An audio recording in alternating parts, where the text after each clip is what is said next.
Chapter 602. Sword. My sword. I finally found it. I finally found it.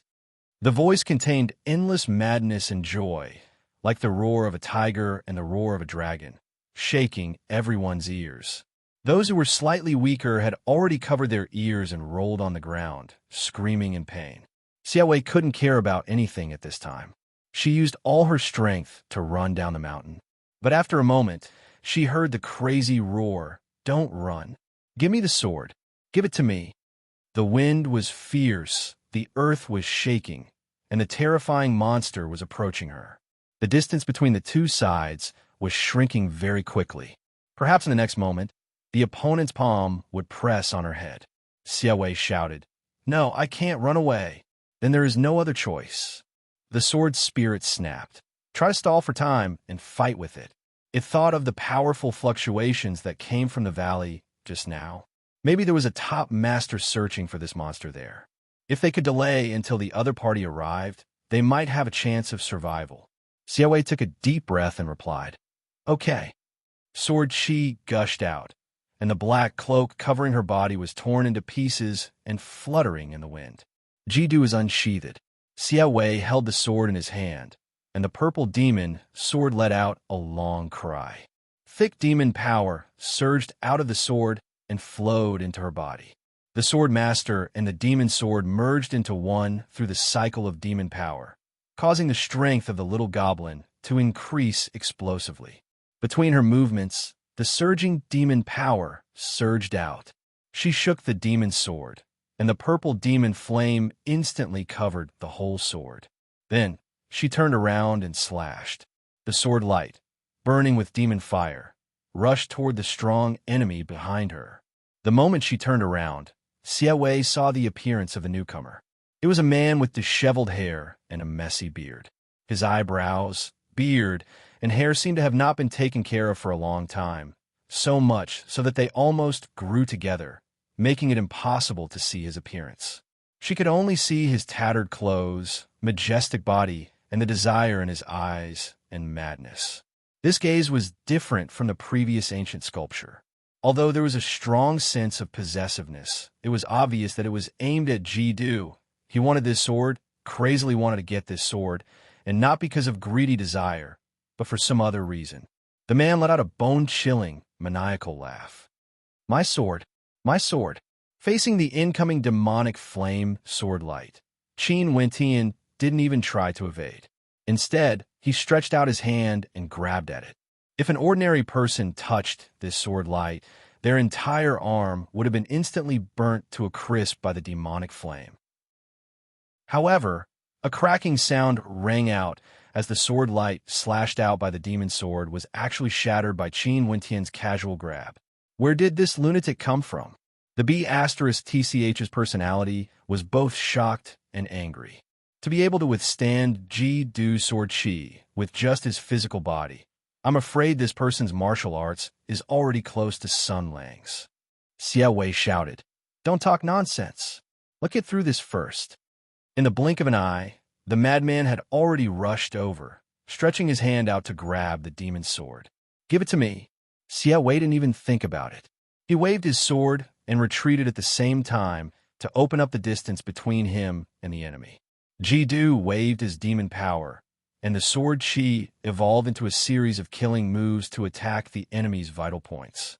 The little goblin shouted as he fought, "This is not your sword. Did you mistake it for someone else?" The man swept away Jidu's attack with a punch and was about to chase after him when he heard the words. He shook his head and then said angrily, "This is my sword. My sword is gone. My sword is here. I want to take it back. I need it." He roared and punched Xiaowei's head. In his simple way of thinking, since his sword had fallen into the hands of others and was unwilling to return it, then he would just kill the other party and take back the sword. Xiaowei waved Jidu and tried his best to block. The fist and sword collided, making a thunderous roar. The little goblin screamed in pain and was sent flying. Fortunately, she shared her demon power with the demon sword, and Jidu was a peerless imperial army that was on par with the 7 luminary sacred sword. His demon power was not inferior to that of a master. Otherwise, this punch would have shattered her bone marrow Oh no, the difference is too big. The B*TCH was silent for a moment and suddenly shouted, "Throw me over. You are an innocent person and should not be involved in danger. I will find a way to save your life." Siawei was stunned for a moment and then shook his head. "No, he doesn't know you." The sword spirit said anxiously, "Idiot, I'm just a sword now. Who cares if I know him or not? What can he do to me?" No means no. Siawei, who was flying in the air, did a somersault and landed on the ground. The wind whistled and the madman caught up with him again and punched him again. The strength of this punch was far stronger than before. In addition, Siawei had just landed and was in a hurry to fight. He felt a sweetness in his throat and his whole body flew out again and rolled on the ground. All of this happened in the time it took for a spark to fly off a piece of flint. Most of the Jianghu people gathered around did not understand what had happened. They looked at Siawei, who had fallen to the ground, and looked at the demon's sword in her hand that was shining with a brilliant sword light and flowing with a purple light. They could not help but reveal a greedy gaze. This extraordinary-looking weapon was clearly the peerless divine weapon that everyone had been thinking about day and night. For a moment, they all rushed over. "The godly sword is mine. Get lost," the man shouted angrily. "Those who snatch my sword must die. All of them must die." His body was as fast as a ghost, and he threw a punch. A Jianghu guest was caught off guard, and half of his body was shredded by the wind from the punch. The remaining half of his body continued to run a few steps before he spat out blood and fell to the ground. The madman laughed wildly and pulled a person over. "Kacha! Kacha!" He tore the person into two halves and raised his legs to beat around. "Go to hell! Go to hell!" In his hands, the two sections of human bodies were not inferior to the two spiked maces. His godly strength was astonishing, and he wielded this strange weapon with a whooshing sound. Wherever he went, those who were grazed by him would be injured or killed. The martial artists who pounced on him either had their bones broken or were sent flying. For a moment, the sound of bones breaking and screams of agony could be heard. Blood splattered everywhere, and broken limbs flew everywhere. The people who were a little further away wanted to rush over, but stopped when they saw such a miserable situation. It was unknown who shouted, "Use hidden weapons and bows to greet them. Anyway, the sword will not be damaged." These Jianghu, people who lived on the edge of their blades, were stimulated by the blood. They were shocked and angry and immediately reacted. In a moment, flying locust stones, plum flower darts, oxhair needles, iron caltrops, sleeve arrows, and even crossbows and firearms were all shot in this direction. The flying locust stones with amazing strength hit the man's head and actually shattered it. The other darts and arrows were also ineffective. They poked the man's bare skin, but could not even scratch it. No one knew what kind of monster this was, but the slight pain provoked the madman's ferocity. He roared and casually pulled out a bone from his thigh and threw it out fiercely. The thigh bone flew through the air and hit a person who was aiming with a crossbow. After smashing his crossbow, it directly pierced into his chest. With a loud bang, the terrifying force destroyed the person's weak body and directly broke a big hole in the person's back. Seeing that this method was effective, the madman shouted excitedly and tore off a large piece of thigh meat and threw it out. In an instant, the situation was reversed. This madman used an extremely bloody and terrifying method to suppress the firepower. There were corpses around him, and he could pull out bullets at any time. This person had amazing strength and was very accurate. The hidden weapons that he threw out carried a terrifying force and were not inferior to heavy arrows and crossbows. Bones, meat, hearts, toes, heads, and even eyeballs, ears, and noses. Anything that he casually pulled out could be used as a hidden weapon. Every time he threw out a weapon, someone would definitely fall. This bloody scene, this madman laughing wildly, his companions fell one after another. There was even a tongue embedded in the head of one of the deceased. This kind of scene was something that even the Jianghu people who had experienced hundreds of battles had never seen before. There were already people who collapsed and screamed as they fled. At the beginning, Xia Wei was also within the range of the hidden weapons.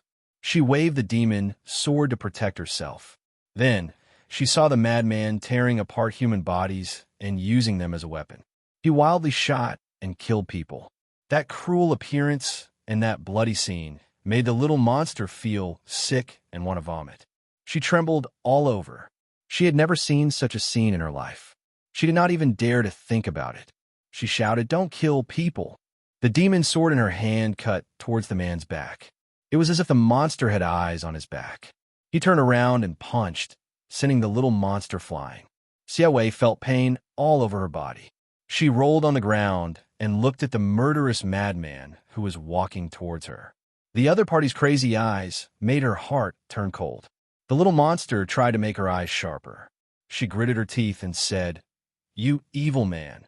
You are more like a monster than a monster." The man did not seem to care about this accusation.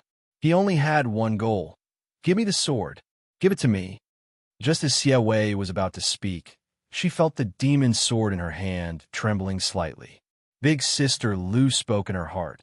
"All right, after I leave, you should also leave immediately and look for Sun Lang. Actually, he isn't as bad as you think he is."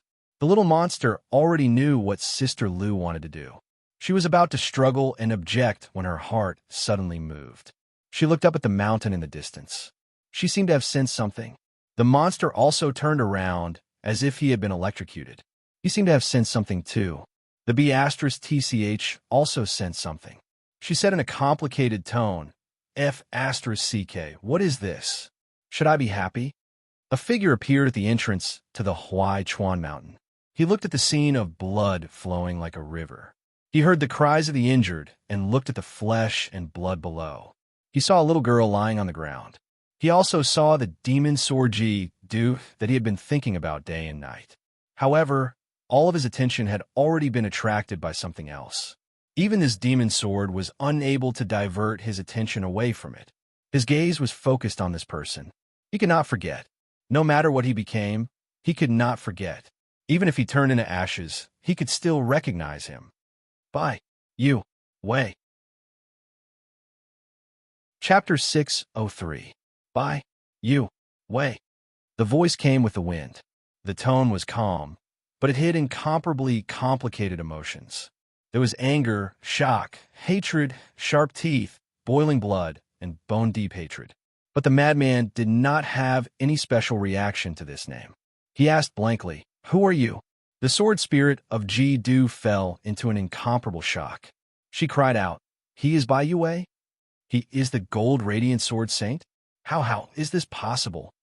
The 7 radiant sword masters were the most glorious and legendary heroes of the Tianyuan era. Their imperial army's holy sword was the most indestructible blade of Hutu. The peerless warriors matched with the peerless imperial army. They were almost synonymous with power. The strongest imperial army was undoubtedly one of the most powerful creatures on this planet. Regardless of nationality or race, they were revered by the people of various countries. Then, this bloodthirsty madman, this violent monster, was actually the sword saint who wielded the holy sword? Obviously, even the little minx had heard of this name. She widened her eyes in surprise and covered her mouth. "He is that old Bai's grandfather?" "Yes, although I can't believe it." The bitch said faintly, "Since he said he is, then he must be." Xia Wei looked at the figure on the mountain pass blankly. "Then who is he?" Then she heard the sound of the wind. The person on the mountain suddenly disappeared. The next moment, she felt a gust of wind blowing past her body. The crazy sword saint in front of her also disappeared, and then there was a roar that shook the mountain. The little minx suddenly quivered and immediately turned back. Even with the help of Ji Du's demon sword, she could only barely see what was happening. The earth was shaking, and the deep and invisible gully extended outwards. The cruel monster who had killed so many people here in an instant had his face pressed against the ground. The back of his head was stuck on the ground, and he was plowed all the way out. Crazy laughter came into her ears. It was not the laughter of the crazy sword saint, but it was even worse than the monster's voice. "Damn it, I haven't gone to find you, but you sent yourself to me." When she saw the man's back, She suddenly trembled. The windbreaker was fluttering in the wind, and the Western-style clothes that were different from Hodu's style. This man was... Xiaowei's heart couldn't help but beat wildly. Her mind was blank, and she almost forgot to think. She saw that person drag Old Bai's face for a while, and then with a big swing, he threw the world-famous gold radiant sword Saint out like a cannonball. He crashed into a mountain on the side, causing the mountain rocks to shatter and soil to splatter everywhere. His entire body was almost embedded in the mountain. But this was not over. He also pounced on his grandfather and was accompanied by violent laughter. "Why don't you say something? Are you not happy? Your old friend is here to see you. Why don't you give him a *king smile? Smile." Fists rained down like raindrops, and a battle that was beyond everyone's understanding was unfolding. This was a real earthquake. Large pieces of rocks fell from the mountain walls on both sides, and the stones on the ground bounced up from the tremors. The ground under their feet even began to shake, as if a sleeping earth dragon was about to rise from its slumber. The people who had barely survived the previous massacre stared dumbfoundedly at the scene. One person had actually smashed another person into the mountain, and the violent sounds of explosions were still coming out, proving that this terrifying battle or beating wasn't over yet. Xiaowei's small face was pale with fright. Does he always hit people like this? The B*TCH personality was the sword spirit of the demon sword. In terms of grade, it was already on par with the 7 Luminaries' sacred sword. In terms of eyesight and spiritual sense, she was naturally far superior to everyone present. Her focus was also very different. She pondered and said, if it was the gold radiant sword saint, the ancient life-splitting sculpture would be a piece of cake. But how did he become like this? Where's his sacred sword? And his physical body is too strong. On the other side, Sun Lang had already punched Bai Yue many times. The last punch hit Bai Yue's temple, causing his head to tilt to one side and deeply embedded into a mountain rock. This was already the belly of a mountain, and there was a cave that was forcefully punched out. The surroundings were dark, and only the entrance of the cave was shining with light, but everything was no different from daytime in Sun Lang's eyes. He slowly exhaled and coldly said, Old Bai, why didn't you resist? Even if I hit a sandbag, it would still shake. Bai Yue's face was pressed against Sun Lang's fist, and his head was smashed into the rock. His speech was restricted, and he vaguely said, You, who are you? Sun Lang tilted his head. In the next moment, a gust of wind blew over, and Sun Lang floated backward. Bai Yue struggled free, and then he clenched his fists and roared, I don't care who you are. If you hit me, I'll hit you. He exerted force on his feet and headbutted Sun Lang. Sun Lang looked at him coldly and reached out to meet Bai Yue's head. With a bump and a twist, the force of Bai Yue's collision was turned into a spin. Then, he flew up and kicked Bai Yue's lower abdomen, kicking him to the top of the cave. Then he frowned. What's going on?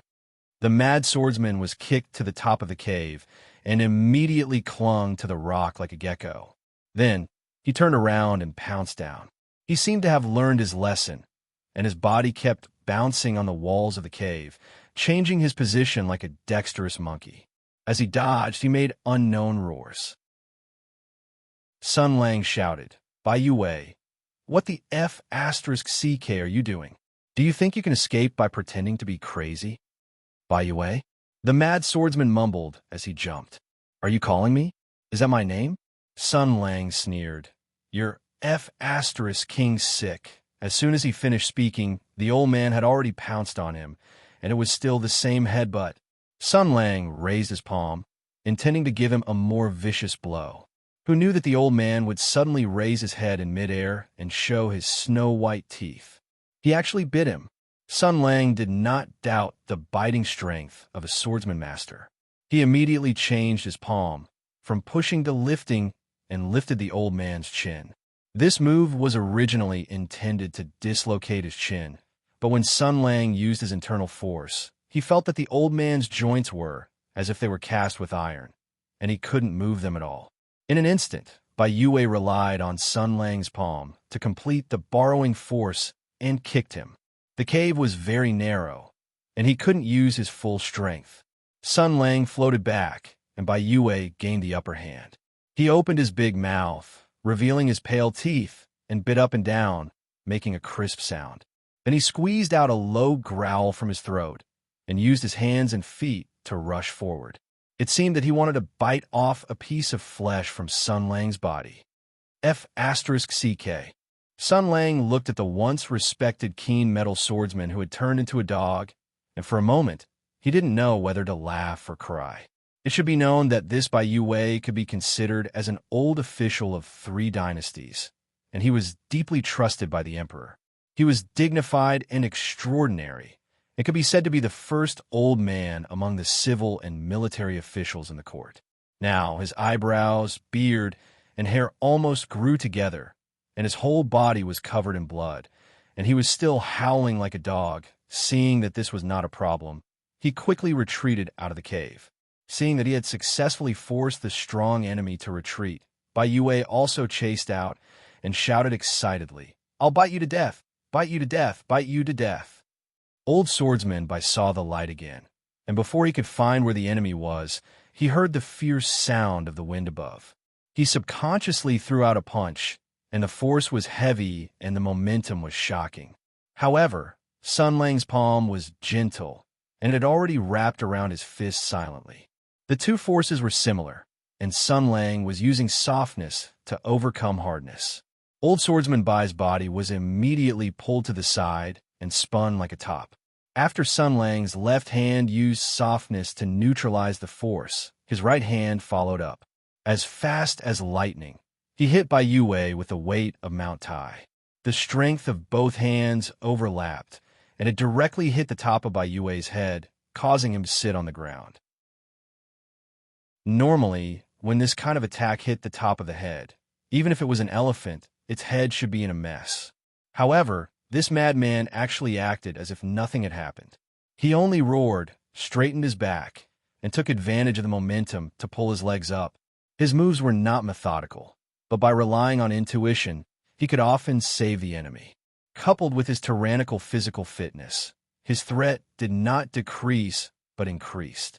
Sun Lang looked at his posture and knew that if he was entangled with him, he would bite off a piece of his flesh. He cursed in his heart and floated away. He landed on a shaky tree, and his body continued to rise and fall with the branches. "I haven't seen you for 2 years, but you've become quite resistant. What kind of martial arts is this?" "Martial arts? What is martial arts? I only want my sword." Bai Yue thought of the main purpose of this trip as he searched around and asked, "Where's my sword?" "My sword is over there." He looked at the demon sword in Xia Wei's hand and showed an excited expression. "My sword, my sword, my sword." The crazy swordsman looked at Sun Lang with a look of fear. His eyes flashed with a cunning look. He said mysteriously, "You are very powerful. I can't beat you now, but I have a sword. Let me take my sword, and then I'll fight with you." Sun Lang looked at Bai Yue and suddenly said, "The emperor was F***ed by your dog." Bai Yue was stunned. "What did you say?" "Damn, is he really crazy? What's going on with his body? Why is he so resistant to beatings?" On the other side, old man Bai saw that Sun Lang did not speak and was about to tiptoe towards Xia Wei's direction. However, Sun Lang flashed and blocked in front of him. "Where's your sword?" Bai Yue angrily said, "It's over there. If you want to see it, I'll go get it for you." Sun Lang coldly said, "Your mother's fart, that's not yours." "Nonsense, that's my sword." Bai Yue's eyes became cold. Do you want to snatch my sword too?" "That's right." Sun Lang faintly sneered. "Not only this, I also want your sword. Speak, where is the golden sacred sword?" Chapter 604. The Golden Radiant Sacred Sword. One of the 7 luminaries' sacred swords, also known as the Golden Radiant Sword. It belonged to the category of killing and could only be wielded by brave and fierce generals. The current owner of the Golden Radiant Sword Master was Bai Yue. He was the head of the Bai family of West River, an elder of 3 dynasties and a famous general. He was old and virtuous and had great prestige in the army. He had countless disciples and grand disciples. He had been an official for almost as many years as he had fought the extraterritorial sky demon. But if the worshippers of old by saw his current appearance, they would be shocked, speechless. This was because the legendary golden radiant sword master had turned into a crazy old man. He looked like a crazy beggar on the roadside. His eyes were full of chaos and madness, and his mouth was full of strange, crazy words. There was no trace of the elegant demeanor of the famous official who had been bestowed with the golden seal by the emperor. What was worse was that he seemed to have lost something of utmost importance. The great white gold radiant sword, which could break through armies and break through enemy lines, had disappeared without a trace. To a swordsman, the sword was his life. This was especially true for the world-renowned golden radiant sword master and the peerless golden radiant sacred sword. Faced with Sun Lang's question, Bai Yue only blinked blankly and then said, "What is it? I don't know. I only want my sword. I only want my sword." Sun Lang frowned. He had already set his sights on the white-haired old man and was determined to obtain the golden sacred sword. Moreover, he was also involved in the matter of the great desolate mountain. There were some things that needed to be settled. He had imagined many scenarios and considered how to deal with them. After all, people were still people. No matter how powerful one's martial arts were, there would always be a way to force him to submit. He could use his family to threaten him and force him to submit. This was especially true for someone like Bai Yue, who was loyal and devoted to the country and the people. He had a full hand of good cards to play. After all, there were some methods that were very effective against people who prided themselves on being loyal and sincere. But he had never expected that he would go crazy. He had gone completely mad. Not only had he forgotten his own name, he had also forgotten his martial arts. He had even forgotten the sacred sword that he should regard as his own life and not abandon, even in death. This meant that he couldn't even force a confession out of her. She couldn't remember anything at all. No matter how much torture she used, no matter how much she coerced or bribed, she couldn't just conjure out of thin air, right? He was very unhappy and was thinking about how to deal with this matter. Who would have thought that Bai Yue would look at him seriously and suddenly reach out and punch him? Without hesitation, Sun Lang stretched out his hand and twisted it. Then, he rushed forward and punched the white-haired old man in the nose, sending him flying. Bai Yue was still in the air, yelling loudly. He stared at Sun Lang and said loudly, I think I've seen you before, and I really want to bite you to death. Aren't you my enemy?"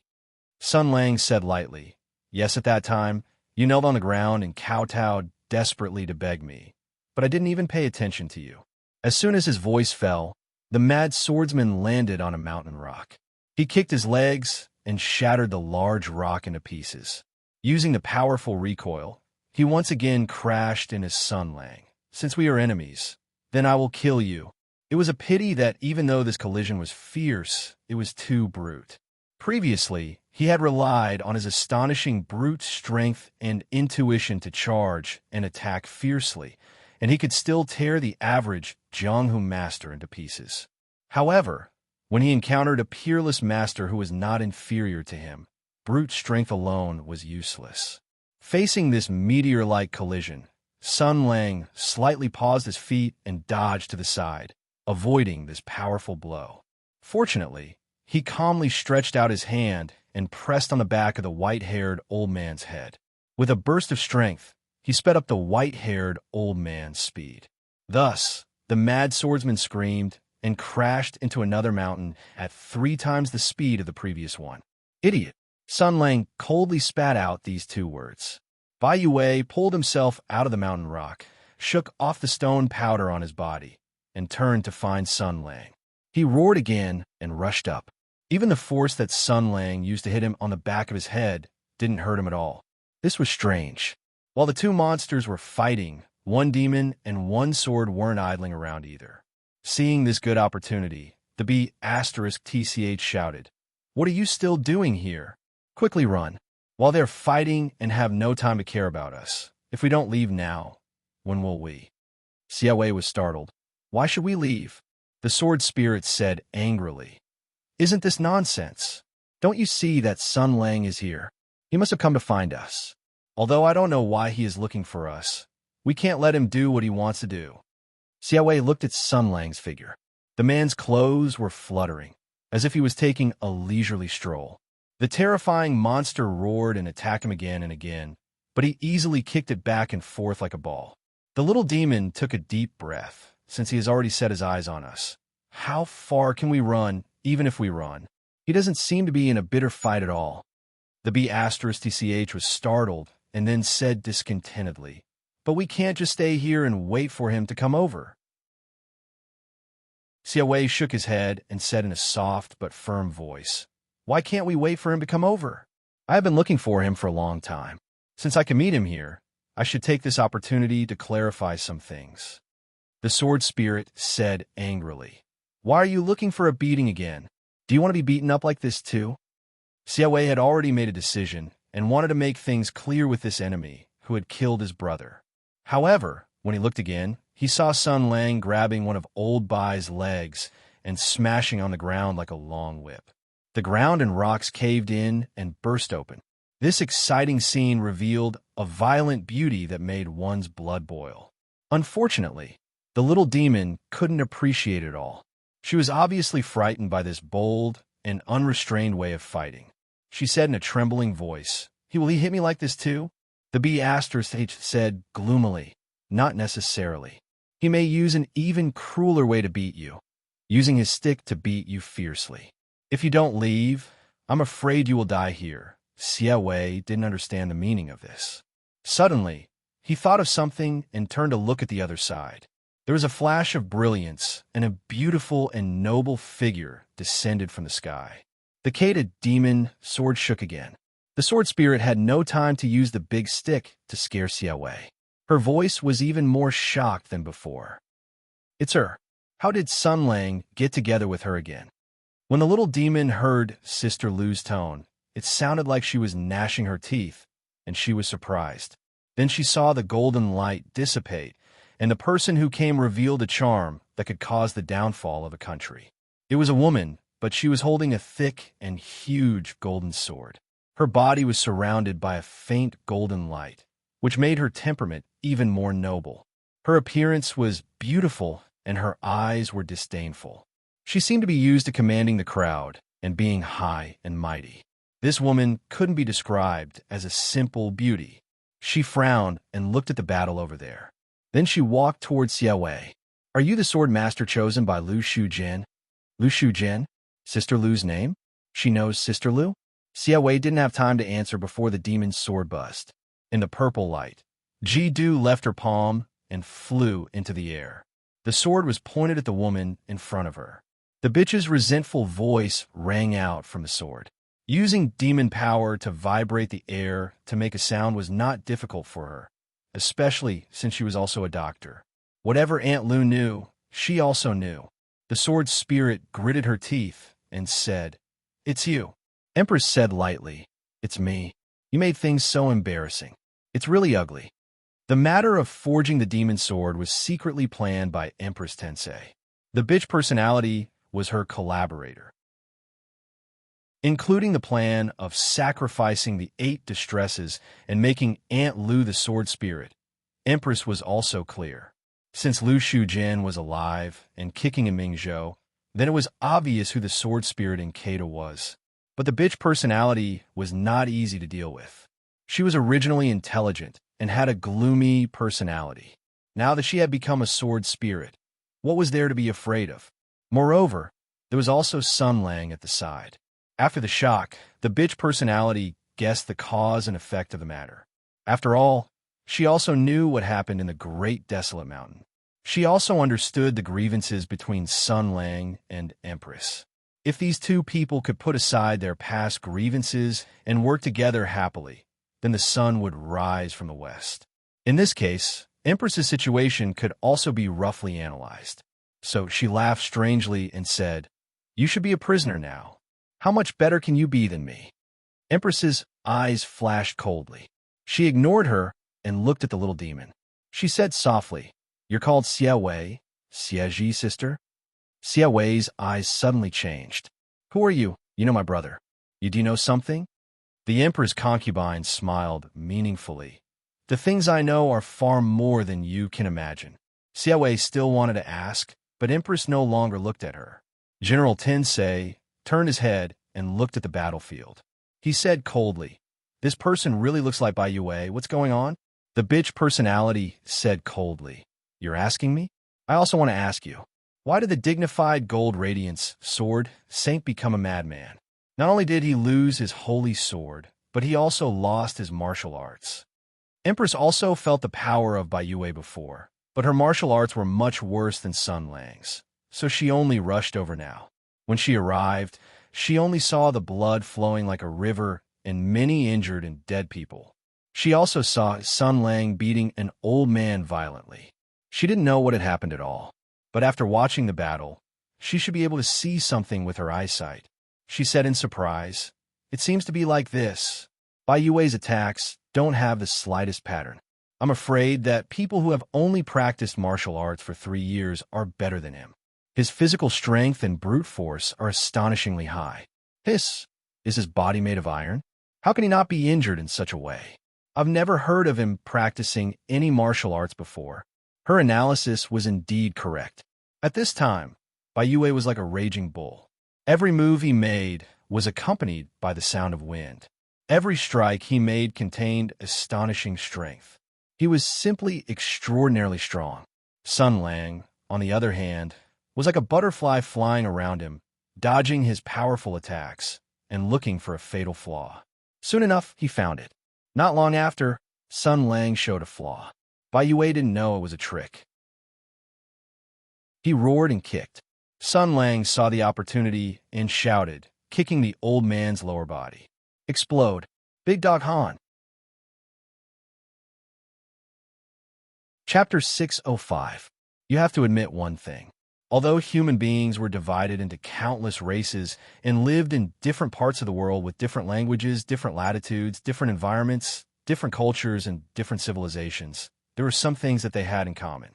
For example, the styles of weapons were generally similar. For example, there was a pyramid hierarchy. For example, some things were recorded in words and pictures. Another example was some crafts were widely spread all over the world. Almost everyone had summarized some practical skills without a teacher. It was like kicking the groin. There was a saying that went, "When you kick, you don't know how to kick. If you don't attack before you hit, you will definitely lose. When you kick, you can't see the shadow. When you kick, you can kick with a sharp drill. When you see the opportunity, you can use it bravely." This was the secret of kicking the groin. In short, it was to find the right time to *King do it. Any combat technique was all about using the smallest price to achieve the greatest results. Therefore, attacking the enemy's weakest point was naturally the most effective killing move. The weakest points of the human body had long been clearly studied through thousands of years of fighting. The temples, the throat, the joints. Among them, the most effective was none other than an indescribable lower body part. Regardless of whether it was a man or a woman, it was quite effective. Therefore, almost every country and civilization had this kind of dirty yet effective technique in their combat techniques. Even in Sun Lang's motherland, many martial arts schools with a long history had openly and secretly used it as a trump card and ultimate technique to turn the tables. However, the power of this move was too great, and there was a possibility that it would cause irreversible damage to a certain function of the male compatriots. Even if it was for their own benefit, everyone still had to seal this forbidden technique. Therefore, in modern martial arts competitions, this move was explicitly prohibited. In Sun Lang's homeland, the martial arts world also had the virtue of stopping when necessary since ancient times. Usually, it was not allowed to be so ruthless. As for Hutu, although her martial arts were more advanced than that of Sun Lang's homeland, this extremely effective trump card was still developed and derived from countless vicious variations and improvements. However, this extremely powerful and disastrous forbidden technique was still despised by the traditional martial arts world. It was basically equivalent to a dirty trick. Unless it was a critical moment or couldn't bear it anymore, it was usually not used casually. Moreover, there were real masters in this world. The real masters were the kind of top people who came and went with peerless elegance. They were strong in martial arts and had an extraordinary bearing. They valued their status as grandmasters and had the arrogance of strong.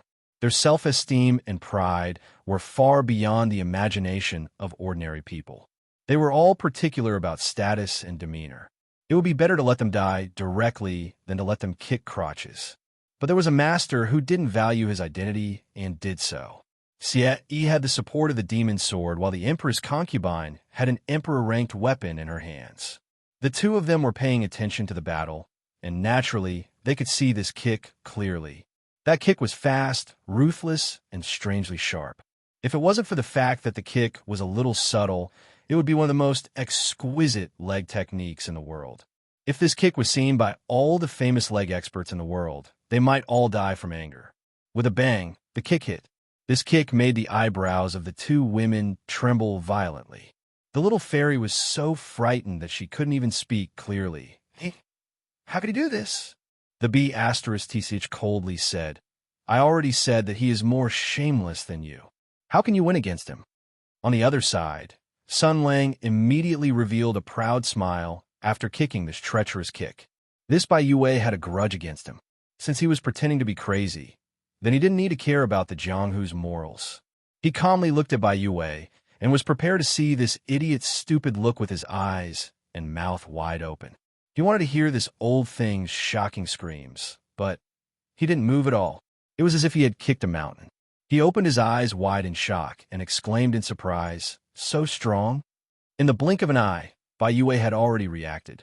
He didn't even think and used his legs to clamp Sun Lang's leg tightly. Then, he used his strength to twist it to the side. If it was someone else who had kicked this kick after being clamped and twisted by Bai Yue, the calf bone would definitely be broken. Perhaps the whole calf would be torn off. However, Sun Lang coldly snorted and used his right leg. Old Bai actually couldn't twist it. However, he was caught off guard by this lunatic's clamp.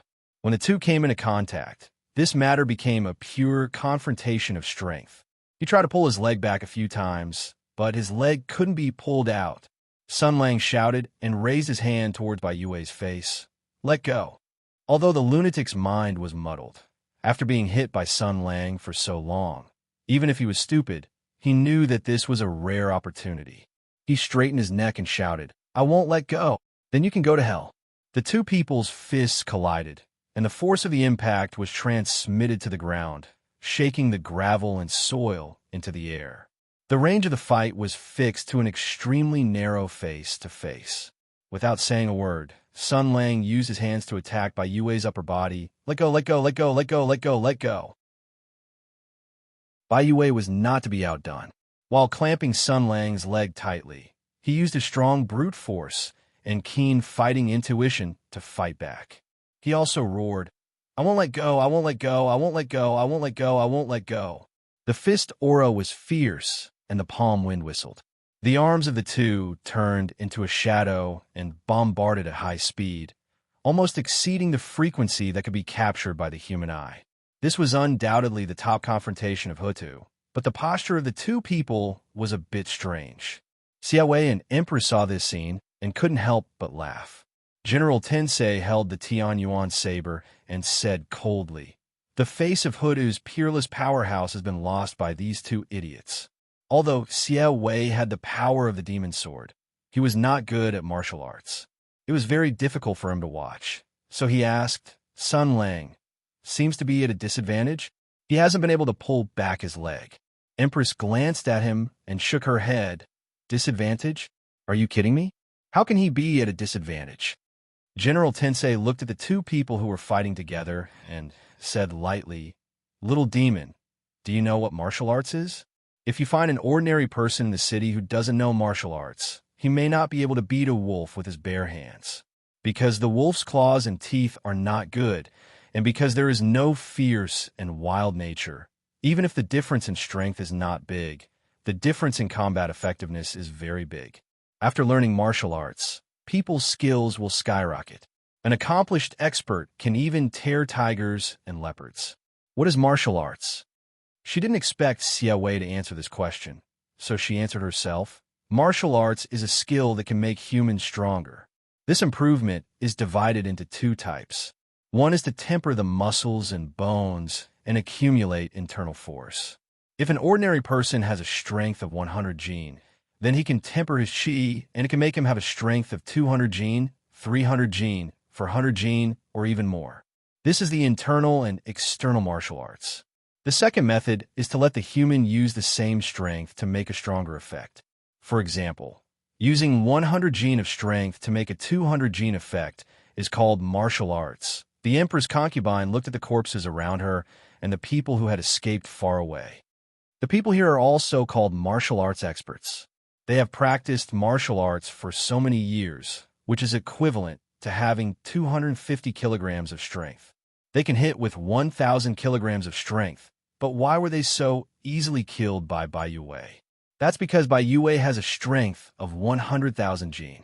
Even if he doesn't know martial arts and can only make a 100,000 gene effect, they can't resist it. Xia Wei seemed to understand a little. She looked at Sun Lang and said in a complicated tone. Then, Empress glanced at her as if nothing had happened, and a strange light flashed in her eyes. She slowly said, Bai Yue forgot martial arts, but Sun Lang didn't. Sun Lang's strength is similar to his, but Sun Lang's skills are enough to make him use 100,000 gene to make a 1 million, 2 million, 3 million gene effect, or even more. How can Bai Yue be his opponent by relying only on brute force? The situation was just as Empress said. Although the two seemed to be really fighting each other, the gap between them was obvious if one looked carefully. The speed of the two was similar. Bai Yue made 100 punches, and Sun Lang also made 100 punches. However, the 100 punches made by the old man were almost all straightforward and were easily blocked by Sun Lang. The 100 punches made by Sun Lang contained many extremely exquisite martial arts changes, showing extremely terrifying combat experience and martial arts cultivation. Bai Yue's intuition couldn't resist it. Therefore, out of the 100 punches, except for 20 that were used to block, mislead, and change moves, 80 punches hit the madman's body, making a huge explosion like a drum. The strength of the two was almost the same, but Bai Yue had forgotten all the exquisite moves and force exertion skills. He was fighting Sun Lang, a great master by instinct.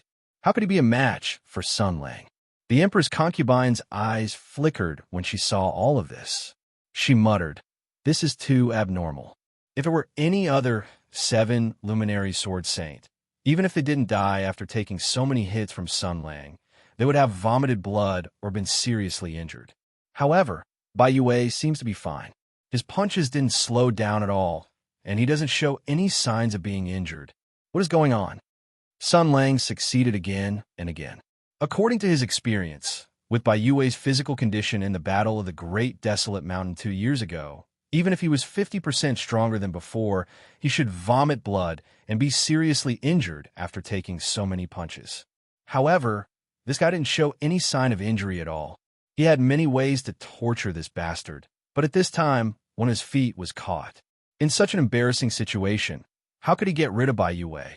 Seeing that things were in a deadlock, Sun Lang suddenly looked behind Bai Yue with a surprised expression and said loudly, "Look, your sword."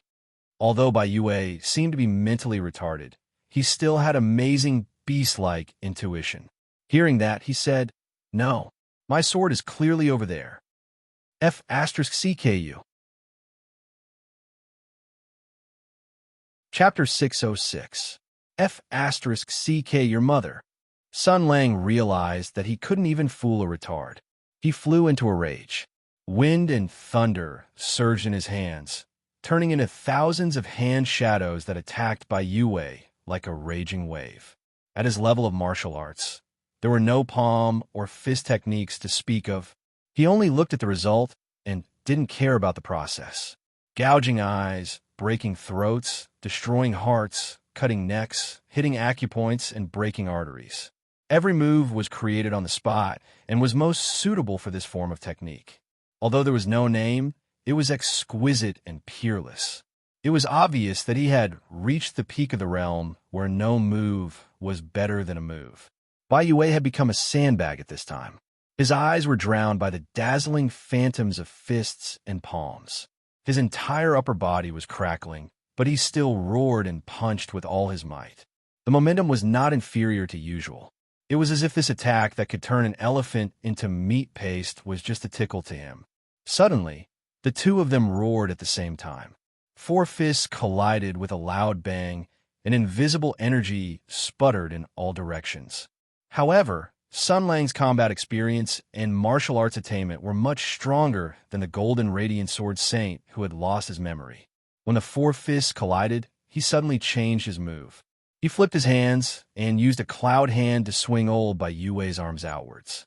Then, he used an extremely sharp wind to pierce through his ears. His iron palms closed in the middle and fiercely slapped Bai Yue's temples. This move contained the power of wind and thunder, and one could even see the air being compressed to the extreme, producing ripples that could be seen with the naked eye. However, the white-haired old man only cried out in pain, and his hands swiftly grabbed at Sun Lang's shoulders. "Old thing, you're really something." Although Sun Lang was angry, he still cheered loudly. He saw that this was not a problem, so he shouted, "Saber, lend it to me." Empress and Xiaowei were watching the battle from afar. They saw that Sun Lang couldn't do anything to Bai Yue for a while. After a few hundred moves, he still maintained a leg posture. They couldn't help but be surprised and amused. The B*TCH was already laughing happily. This bastard thinks he's the best in the world. Now he's at his wit's end. You're at your wit's end. Xiaowei suddenly said in the spiritual link, "Sister Lu, you and this Sun Lang don't seem to have a simple enemy relationship, right?" The sword spirit's laughter stopped abruptly. She was stunned at first, and then she said angrily, "Nonsense. There's only hatred between us. What other relationship can there be?" The little demoness sighed. "I didn't hear any pleasure from your gloating laughter just now." The sword spirit was just about to refute when he heard Sun Lang shouting, "Saber, lend it to me." Xiaowei was stunned at first. Then he knew that Sun Lang's words were probably directed at the Emperor's concubine. He probably wanted to borrow the saber in this big sister's hand. After all, that saber looked very powerful. Just as she was thinking about this, she suddenly felt the K2 in her hand shake, and a huge anger was transmitted to her mind through the spiritual link. Why is Sister Lu angry again? Empress was stunned at first, and then she reacted.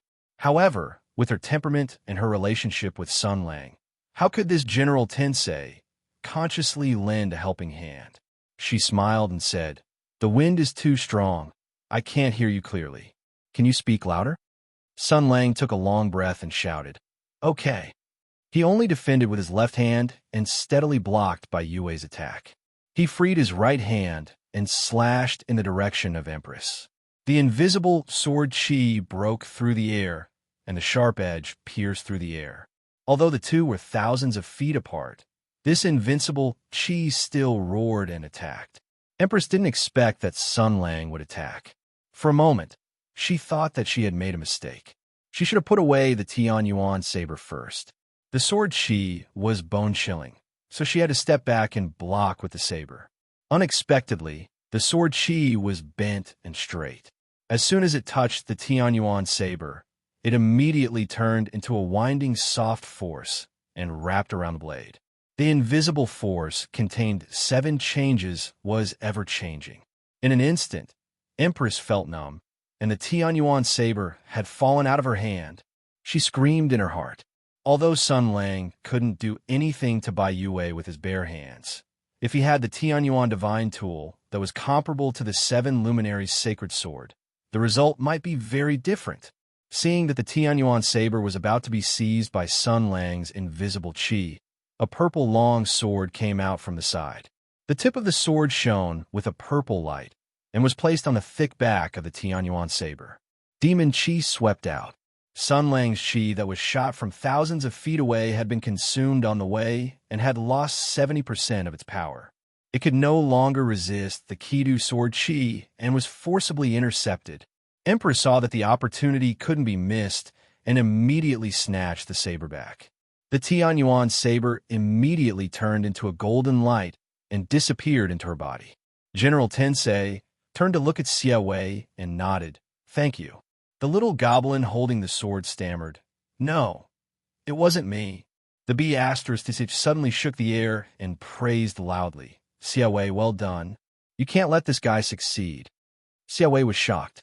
Just as she was about to clarify loudly, she felt a gloomy gaze fall on her. It was Sun Lang. Sun Lang didn't expect that it was the bee asterisk TCH who intercepted him. Although it was unexpected, it was reasonable. After all, this guy had such a grudge with him, so it was not surprising that he did this. However, understanding was one thing. Some things could be understood, but could not be accepted because humans were born to hurt each other. The plan failed again. He shouted angrily and roared, "You're finished. Do you hear me? You're finished." Xie Wei was naturally scared again, because in this moment, she saw with her own eyes the various violent beatings that Sun Lang inflicted on Bai Yue. The invulnerable gold-radiant sword Saint became the best punching bag. The various execution skills learned from Iron Fist, Mortal Kombat, Batman, and other games vividly showed the brutality and terror of this person. It perfectly outlined the perfect image of the enemy who killed her brother in the little goblin's mind. The bee asterisk TCH didn't mind watching the fun. Anyway, she was already a sword spirit. Her body was a sword, so what was there to be afraid of? Therefore, he instigated, "Your Highness Empress Concubine, he said that you're finished, so he will definitely take revenge on you. Therefore, I feel that you should strike first to gain the upper hand. Did you see his back? Stab him and end it all." Empress said lightly, "You were pulled out of your body and stuffed into a sword. You can only live as a sword. Don't you want revenge?" "If there's a chance, of course I want it." The bee asterisk TCH first gritted her teeth and then smiled. But obviously, he can block Bai Yue's attack with one hand, and the remaining hand is enough for him to deal with all possible threats. "I'm not a fool. Why would I send myself to death?" Emperor Concubine said indifferently. "I also think so. So, I've decided not to make a move. However, isn't this a great opportunity?" The bee asterisk TCH laughed and said, "You're indeed the general of Tensei." Xie Wei saw that these two people were talking in riddles and asked in a daze, "What are you talking about?" The bee asterisk TCH laughed and said, "Stupid girl, can't you see that Sun Lang is trapped? If you don't leave now, when will you?" Xie Wei was shocked and immediately shook her head. "I'm not leaving. I still have questions to ask him." Before she finished speaking, Empress grabbed the little minx's arm and turned around to run. Xie Wei struggled hard, but she was young and her demon power was not strong. Usually, she fought to protect herself and relied on the huge enhancement brought by Ji-Du, but at this time, the demon sword was obviously on Empress's side. Without Ji-Du's demon power, the little minx was naturally no match for Empress's strength. She was being carried in the direction of Huaichuan County. Sun Lang was furious when he saw this. "Damn it, don't go. Stop right there." The bee asterisk TH laughed wildly and said, "You should stop right there." Sun Lang really did not expect that a kick would put him in such a predicament. He shouted, "Hey, your F asterisk king sword is running away. Let go of me. You F asterisk king gay." Bai Yue was muddle-headed, but he refused with his beast-like intuition. "The sword is running away, but I can still get it back. If I let you go, you can snatch it from me. I can't snatch it from you, so I won't let go. F asterisk CKU. Sun Lang was furious and continued to attack Bai Yue crazily. However, this invincible and fierce sword chi could only leave white marks on Bai Yue's body. The old man was so stubborn that he would not let go even if he was beaten to death. No matter how Sun Lang punched and kicked, there was no way to make him change his mind. F asterisk CKU, F asterisk CKU, F asterisk CKU, F asterisk CKU. After fighting for a little less than an hour, it was enough time for the Empress Concubine and the others to disappear. However, Bai Yue still had the appearance of not relaxing. Sun Lang was flustered and exasperated, but no matter if it was the sword chi cutting, the hidden force tearing the body, or the damage to the flesh. All of his attacking methods were useless. He fought for a while and suddenly had a thought. Could it be that this fellow was immune to true chi? After all, when he was on Earth, there was immunity to physical damage, magic damage, and so on. Seeing that Bai Yue was invulnerable, he couldn't help but think this way. It could be seen that it was because of the misunderstanding. After all, Sun Lang was a warrior. When he encountered a real problem, he was used to solving it with martial arts. It was not until this time that he began to think about other things. Therefore, he stopped Bai Yue with his left hand and drew the big gun Fire Kylan from his waist with his right hand. He aimed at Bai Yue's eyes and shot. A boom! This pistol, which was made by the best mechanic in the world by imitating the famous Li Hua gun, made a huge boom. The violent power of fire pushed the sharp bullet out of the muzzle and drilled into Bai Yue's eyes with a strong, penetrating force. Sun Lang's extremely high dynamic vision saw this scene clearly. The conical bullet hit Bai Yue's eyeball directly. He could even see the tip of the bullet directly nailing into Bai Yue's pupil. However, that was it. The bullet didn't break through the fragile eyeball. It was as if it had hit an extremely dense steel plate. The entire bullet quickly deformed and pressed against the eyeball. It was directly pressed into a small piece of iron by the great impact. Bai Yue blinked and then opened his mouth to bite the gun. Sun Lang directly threw away the Fire Kylan and took out a grenade from his pocket. He directly stuffed it into Bai Yue's mouth and pulled the pin. With an explosion, a cloud of black and gray gas, accompanied by a dazzling light, spurted out from the mouth of the mad swordsman. Then, with a few crunching sounds, he actually chewed and swallowed the steel balls and iron pieces inside. F***CK. Even I don't dare to do this. Seeing that old Bai opened his mouth to bite again, Sun Lang was not in a hurry to think. He took out something from his pocket and subconsciously stuffed it over. Crunch! That thing was directly chewed by old Bai. Then, wretch! Chapter 607. That was why Sun Lang was essentially a warrior. No matter how unreliable, shameless, or evil he was still an invincible warrior who had been on the battlefield for 6 years. Cultivators were accustomed to using force to solve problems, especially when they encountered a powerful opponent. Moreover, this powerful opponent had an extremely complicated old grudge with them. 2 years later, when they met again, they naturally had to use pure force to crush him once again and viciously vent their resentment. Therefore, they naturally had to go all out.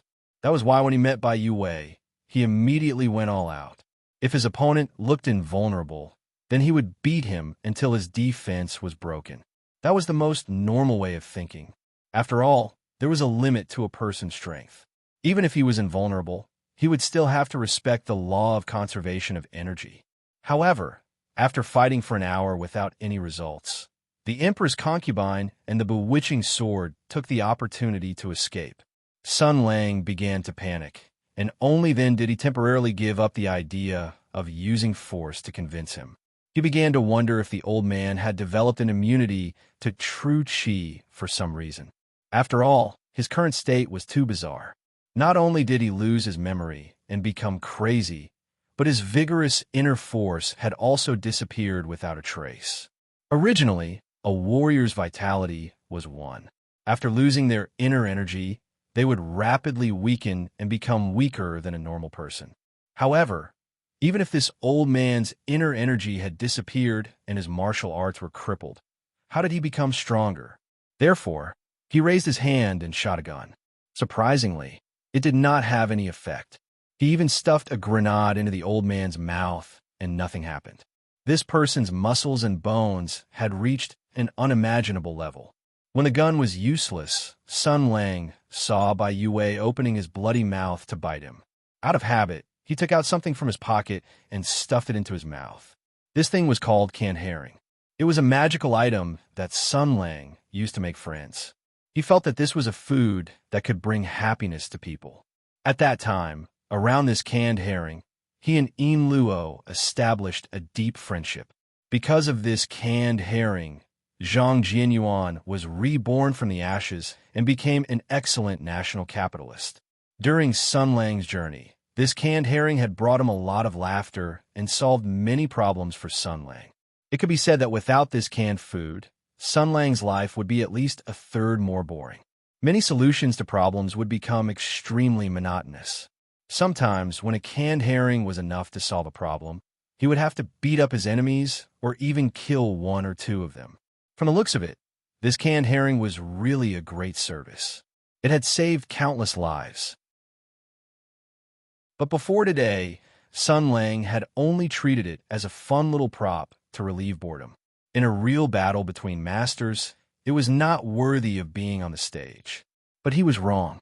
In today's stalemate, when he couldn't solve the problem by force, who would have thought that a small canned herring would actually play a role in turning the situation around?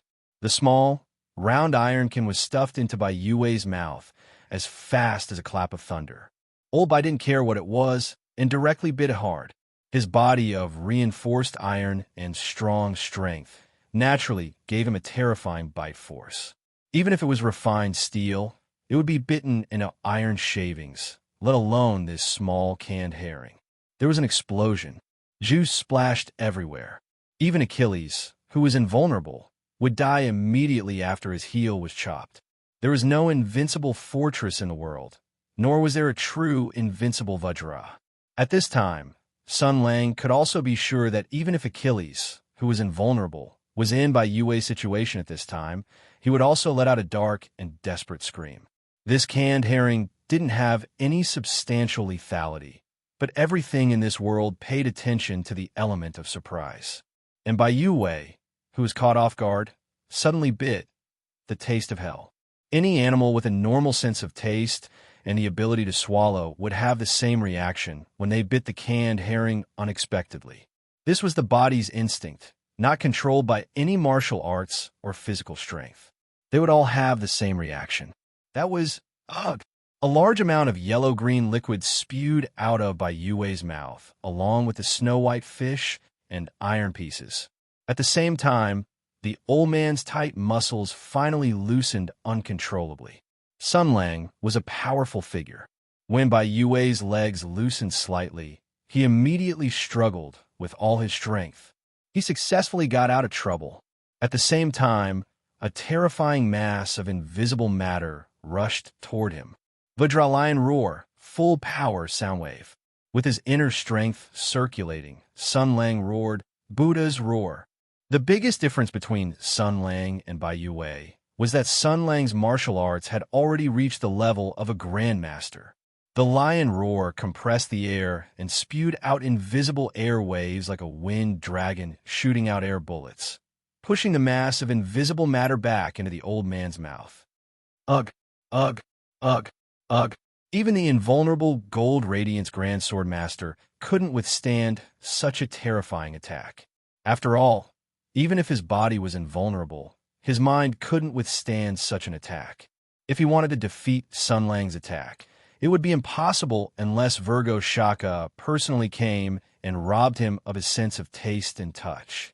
The Gold Radiance Grand Swordmaster's body immediately curled up like a shrimp and began to vomit. Even if he was crazy, he knew what he couldn't eat. As he vomited, he shouted, "You actually..." After Sun Lang got out of trouble, he was even more furious. This person was surprisingly petty, and this was the most embarrassing situation he had been in the past 2 years. How could he swallow this anger? So before Bai Yue finished speaking, he went up and gave the mad sword master another kick, sending him flying hundreds of feet and crashing into the mountain rocks. Hearing the sound of retching still lingering in the mountain rocks, his eyes flashed fiercely. He touched the canned herring in his pocket and thought of how embarrassed the old man was just now. He couldn't help but be angry. F***CK, since I can't kill you, I'll choke you to death with the canned herring. You son of a B***TCH. But then he thought of the old man's invulnerable rascal appearance. If I pour all this on him, he'll get used to the smell and hug me when I'm not paying attention. F***CK. Thinking of this scene, Sun Lang couldn't help but shiver. This time, He learned a lesson that he should never give Bai Yue a chance to get close to him. Otherwise, it would be very difficult to deal with him. As for the canned herring, secret weapon, save it for the critical moment. He made up his mind. Thinking that the bitch empress had slipped away, he couldn't help but feel angry.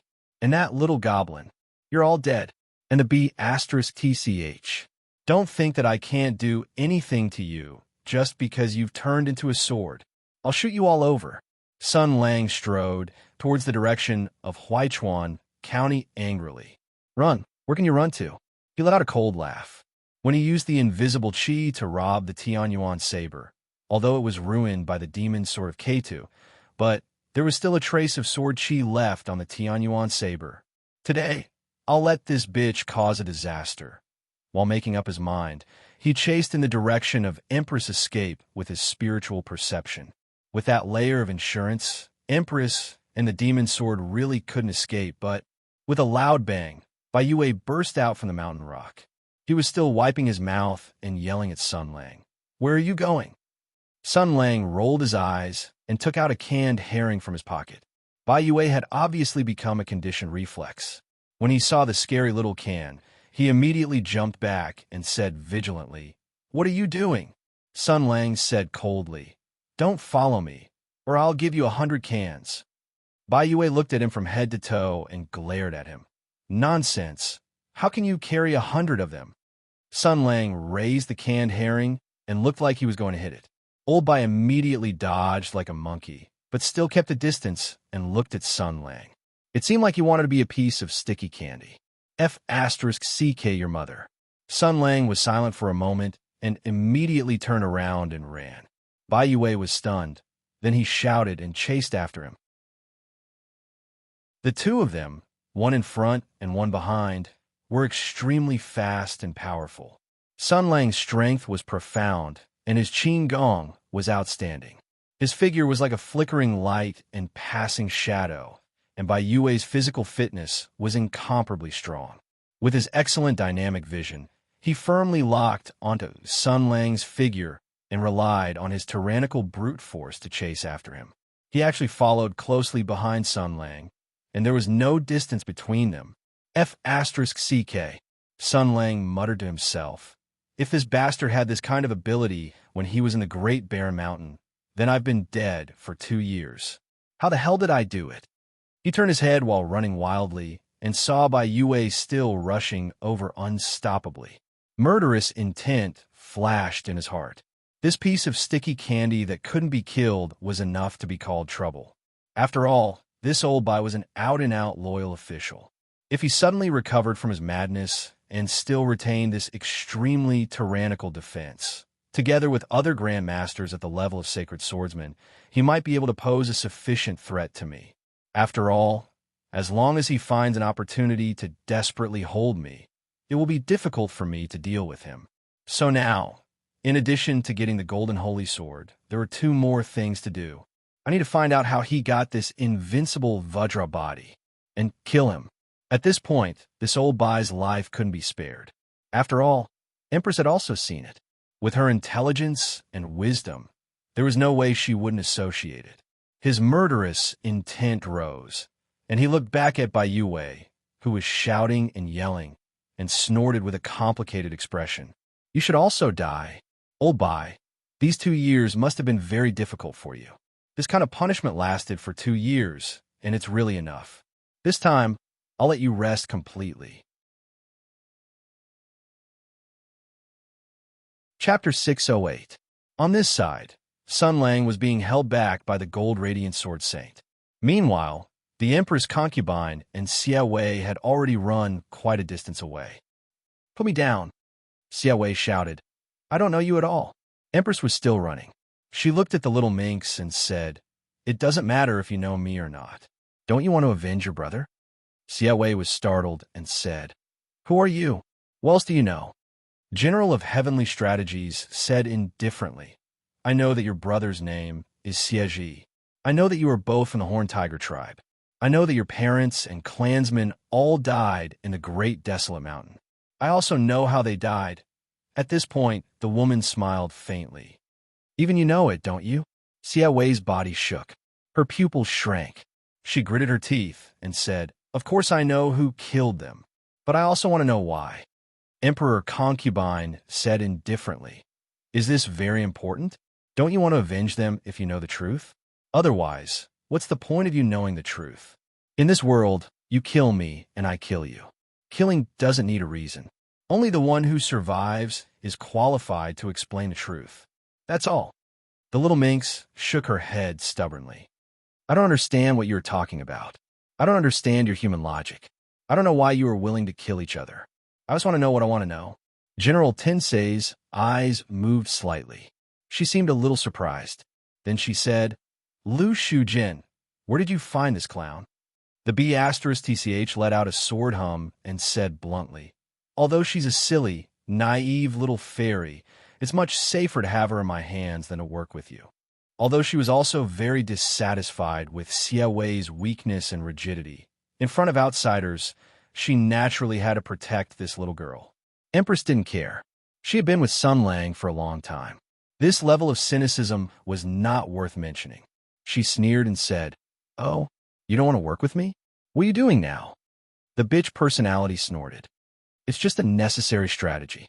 Although the enemy of my enemy is not necessarily my friend, if our common enemy is too strong to resist, then it's acceptable to form an alliance because we have common interests. Well then, noble Empress, what do you intend to do?" Empress slowly said, "Sun Lang and I are already like fire and water. Sooner or later, we'll have to fight to the death. I'm not a person who will sit and wait for death. Of course, I will seize any opportunity to seize victory." The B*TCH also laughed and said, "Me too. Sun Lang's martial arts are too high. If we want to take revenge on him, we can't fight him head on. We have to find another way." Empress said, "So we do have a common enemy and goal." The B*TCH said coldly, "That's right. That's why even though we hate each other, we have to put aside our past grudges and work together." The two seemed to have reached a consensus, but Xie Wei still felt that something was wrong. She carefully said, "You two, do you really have a grudge against Sun Lang?" Empress said indifferently, "We can't live under the same sky." The sword spirit also said, "The hatred is as deep as the sea." The little fairy was very distressed. "That's strange. When you decided to work together, why didn't you have that kind of hatred from the bottom of your heart?" Hearing this, the B*TCH immediately said, "That's because the hatred has been deeply rooted in the bone marrow and rooted in the depths of the soul. There's no need to show anger at all."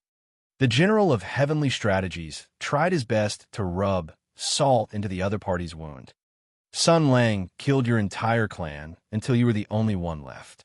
Didn't you hear the anger in your voice? It was as if you wanted nothing more than to tear him into pieces." Xie Wei's expression changed slightly, but she still shook her head sadly and said, "I don't remember what my parents and brothers looked like. I don't have any memories of them. I grew up in the 100,000 Mountains. My teachers treated me very well, and my friends who grew up with me also treated me as an elder sister. My life so far has been very happy and fulfilling. My only regret is that I don't have a family to accompany me, but everyone's warmth and affection also make up for this regret and loneliness." She looked confused and said softly, "If I never had them, how could I feel the anger and hatred of losing them? Even when I learned about the death of my brother when I became an adult and saw the last scene he saw before he died, I felt a bone-deep sadness and regret. But I don't know why, in my heart, I didn't want to tear my enemy into pieces. What I wanted to do more was to question and blame him. Before taking revenge, I wanted to know the truth." The little fairy smiled bitterly and shook her head. Her long braids swayed gently with her movements. "It's very strange. Maybe I'm different from humans, or maybe I'm different from other demons. Maybe I'm too strange." Empress was silent. After a long while, she said coldly, "In terms of moral standards, I'm afraid you can be called a holy demon." Xie Wei just smiled and said softly, "Sister Lu doesn't want to tell me too much." "Then, are you His Highness Empress? You seem to know him. May I ask, in your opinion, what kind of person is this Sun Lang?" Empress said coldly, "Despicable, shameless, obscene, hateful, absurd, lazy, depraved, arrogant, evil, and presumptuous. Without thinking, all kinds of derogatory words came to her face. The little fairy was startled. With a thought, she instinctively used the mind-reading technique to capture Empress's mind. In an instant, the door to her heart opened and her spiritual awareness intertwined, allowing the little fairy to touch the tip of the iceberg of the most powerful woman in the empire. But the next moment, the door to her heart slammed shut, and an unparalleled golden light sealed the door to her soul. The Tianyuan blade flashed, and the sharp blade was placed on Xiaowei's neck. At the same time, Jidu also pointed at Empress Tensei's heart. The bitch personality said coldly, "Put down the blade." Empress ignored the sharp blade that was close to her heart. Her eyes were as cold as ice, containing a terrible, murderous intent and anger. She said in an unprecedentedly cold tone, "What did you see?"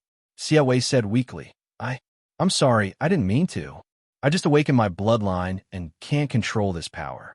But I really didn't see anything," the bitch personality said. She won't lie. If she says she didn't see it, then she didn't see it. Don't make things difficult for her. Besides, since you've already done it, are you still afraid of others knowing? Shut up, Empress suddenly shouted angrily. Her voice was very loud, and uncontrollable anger burst out from her tone. This was almost the time when she lost her composure. Even Xiaowei was trembling in fear like a quail. Then General Tensei closed her eyes and took 2 deep breaths. When she opened her eyes again, her eyes had calmed down. She stared at Xiaowei's eyes and said coldly, "I was careless just now and almost let you succeed. Your mind-reading technique is very powerful, much stronger than your brother's, but it's best not to use it carelessly. In this world of mortals, only people's hearts are unpredictable. If you can read people's hearts, you will be envied. At that time, even if you have the demon's sword to protect you, you will die an unnatural death." Xiaowei nodded like a chick pecking rice. Yes, Sister Lu also told me not to tell others. In the future, you're not allowed to use your mind-reading technique on me. If I find out again, I will kill you. Empress said coldly, "I'll give you another advice. Don't use your mind-reading technique on Sunlang. Otherwise, no one in the world can protect you. If you don't want to be torn into pieces, you'd better remember my words." What else could the little minx say except to continue nodding? Then, Emperor's concubine put away the Heaven Origin blade. Only then did Xiaowei feel the bone-piercing chill leave her body. She couldn't help but tremble. The bitch personality snorted coldly and withdrew the demon sword that was aimed at Emperor's heart. "Now, can you tell me your plan?" Empress pretended to be at a loss and said, "What plan?" The sword spirit sneered, "Still playing dumb? With your character of wanting to kill Sunlang, it's obvious what your motive is. Everything that happened today was really unexpected. I thought that Sunlang was invincible in the world, and that there was no one in the world who could resist him. Even if there were 1,000,000 armored soldiers and thousands of good soldiers, I'm afraid they wouldn't be able to do anything to him. You and your father must be very distressed, until you saw that scene by chance today." She snorted and said, "I didn't expect that even with the strength of Sunlang's martial arts, he couldn't do anything to the gold-radiant sword sage with his bare hands. Although Bai Yue has gone crazy and lost all his martial arts, his impenetrable martial arts made Sunlang helpless. In other words, if Bai Yue can find an opportunity to hold Sunlang, and if Sunlang really can't break free, then it's a once-in-a-century opportunity for the imperial court." Empress nodded and said, "That's right. Although I don't know what happened to old Bai's father, this is obviously exciting news. Sunlang is indeed not without weaknesses," the bitch personality said coldly. "Don't be happy yet. He can't do anything to Bai Yue with his bare hands, but don't forget who he is. He's not some boxing sage, he's a sword sage.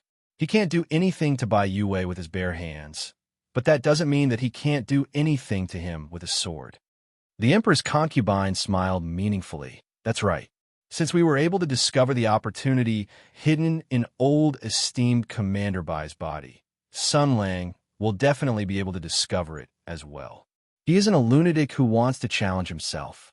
The current him will most likely discover the slightest sign of something wrong and will quickly extinguish all threats. If my guess isn't wrong, he already has killing intent towards Bai Yue. Adding on the old grudge between the two of them in the great desolate mountain, I'm afraid he already doesn't plan on letting old esteemed commander Bai continue to live in this world. The bitch personality said, but he can't kill Bai Yue with his bare hands. He can only have a chance if he uses a divine weapon. Empress said slowly, but within 100 miles, there are only 2 divine weapons that can be called divine weapons. The sword spirit said calmly, that's true. With Sun Lang's ability, as long as he can get out of here, he will naturally have a way to get a divine weapon. No matter which one it is, he will always have a way. And once he gets it, I'm afraid he will attack old Bai's father. Empress had a strange expression and said in a low voice, and Bai Yue contains the opportunity to defeat Sun Lang. Naturally, I can't let him die. So, I have to stop Sun Lang from killing him. So, she narrowed her eyes and said meaningfully, so what should I do now? Chapter 609. The moment Empress finished speaking, the air suddenly turned cold. Xia Wei felt a chill run down his spine as the demon's sword in his hand trembled slightly. Sister Lu had been the one to negotiate with His Highness Empress all this while. She could only listen from the side in a daze. In terms of intelligence, she could not win against His Highness Empress. But now, she felt a trace of unease. In this inexplicably tense atmosphere, the bitch personality slowly said, since we want to stop Sun Lang from killing Bai Yue, we have to stop him from obtaining the divine weapon. How do we stop someone from obtaining something? Whether it is snatching it away or hiding it, there's a possibility of finding it. The most foolproof method is to make that thing completely disappear from this world, right? Empress lightly said, exactly. The demon sword's body rippled with a demonic light. Sword spirit coldly laughed. Can you do it? General Tensei nonchalantly said, how do you know if you don't try? Since I am the one who arranged for it to be forged, only I know how to destroy it, right? Jidu demon sword suddenly let out a sword cry. Sword spirit's voice was filled with killing intent. Can you do it? Empress lightly smiled. How do you know if you don't try? She slowly raised the Tianyuan blade and pointed it towards the sky. A resplendent golden light slowly bloomed. The bitch personality lightly said, Xia Wei, back off. No matter how stupid the little demon was, she understood the current situation. She retreated while shouting, hey wait, what are you doing? General Tensei smiled. Lu Shuji, look, even in the wilderness, there are many people who want to obtain the demon sword and are unwilling to lose and are searching everywhere, right? Sword Spirit coldly said, so what? Empress said again, looks like you also care a lot about this little demon. This is really unexpected. But maybe it is this kind of pure and innocent little girl that is more likable to us. Jidu's trembling became stronger. She coldly said, what are you trying to say? The Emperor concubine smiled at her. Then, the majestic saber radiance with the brilliant light of a peerless divine weapon gushed out. But the target was not Xia Wei, nor was it the demon sword. It was the sky. The violent saber chi rushed to the sky, like a golden light breaking through the clouds in the sky, rushing to an even farther place. This abnormal behavior made Xia Wei and the B*TCH personality stunned. The sword spirit said, before he could finish his sentence, General Tensei had already charged forward. The fiend sword of K2 immediately spiraled into the air and stabbed forward. Empress raised her saber to block it. The heavenly origin divine tool was enough to contend against the 7 luminaries' sacred sword, so it was naturally no match for the sharpness of the fiend sword of K2. Golden light and purple light intertwined in the air. Suddenly, Empress let out a clear cry, and the heavenly origin saber flew out of her hand, entangling with the fiend sword of K2. Amidst the clashing sounds, Empress had already arrived in front of Xia Wei. The little demoness was shocked. No, don't come over, Empress said with a cold face. You just greatly offended me. And you only want to apologize? Xia Wei was just about to resist when he suddenly heard this and said, I'm sorry, is there anything I can do? Let me hit you. Don't worry, it won't hurt. Xia Wei was stunned again. Looking at Empress's expression of refusal, he nodded blankly. Oh, okay. Good boy, stand still. Xia Wei, are you a fucking idiot? The B*TCH personality, who was temporarily entangled by the heavenly origin saber, was shocked and angry. If you dare to hurt her, the two of us will never be finished in this life. Empress smiled coldly. Idiot. Her palms had already silently pressed forward. Before Xia Wei could react, she had cut the little demoness's neck. Xia Wei fell and was supported by the Empress concubine. Bastard. The sword spirit fought back the heavenly origin saber and then stabbed towards Empress. However, Empress waved her right hand, and the heavenly origin saber turned into a golden light that flashed past and reappeared in her hand. She waved the saber and blocked Ji Du's killing move. Then she stretched out her hand and pushed Xia Wei to the opposite side. She just fainted. It won't be a big problem. Ji Du floated in the air, crossed the sword body, supported the fallen Xia Wei, and slowly put her on the ground. After checking and finding that the little demoness was indeed fine, the B*TCH personality was relieved. Then he heard Empress say, with a smile, This is the wilderness. You care so much about this little demoness. You certainly don't dare to let her faint here alone. After all, there are many people in the martial arts world who are still looking for the divine sword. Only then did the sword spirit realize the sinister intentions of this woman and scolded. Bitch! Traitor! Are you addicted to backstabbing? Empress twirled the heavenly origin saber in her hand and said with a smile, Unexpectedly, you only realized it now. Do you think that when your soul enters the sword and becomes a sword spirit, you will immediately become stupid? Or, after getting along with this little demoness for a long time, you yourself have become righteous and awe-inspiring, and you don't know how to lie? In that situation just now, it is natural to make such a choice. Otherwise, do you really think that I would destroy you?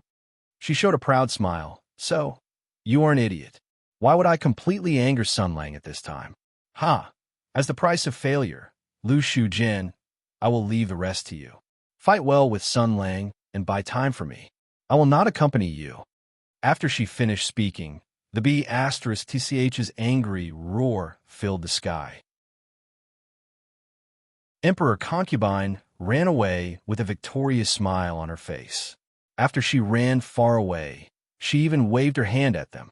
Bastard, bastard, bastard. This bitch, bitch, bitch. The B*TCH's anger soared to the heavens. The demon sword's sword chi whistled and turned into a purple light that pierced in all directions. The huge rocks and trees here were all destroyed by the demon sword. However, it was as the Empress concubine said. She couldn't leave Xia Wei here to chase after the Empress concubine. After all, the little demoness was still unconscious. It was too dangerous to leave her here. But wasn't Sun Lang still entangled with Bai Yue now? He did not have any divine weapons in his hands. She was afraid that he would not be able to do anything to that crazy sword saint for a while. The B*TCH personality was quickly slapped in the face by the hard reality. After a while, she sensed a rumbling sound rolling in this direction. Sword! My sword is in front of me. My sword is in front of me. You're not allowed to snatch it from me. F*CKU. Sun Lang escaped? What method did he use? It should be a conspiracy, because Bai Yue was obviously still following behind him, and Sun Lang had no way to deal with him. Soon, dust flew in the distance, and two small black dots quickly became bigger. One in front and one behind. It was Sun Lang and Bai Yue. Sun Lang saw Xia Wei lying on the ground, and the demon sword floating in the air. He was stunned at first. Then he silently increased his speed. Bai Yue behind him saw this, and also increased his speed.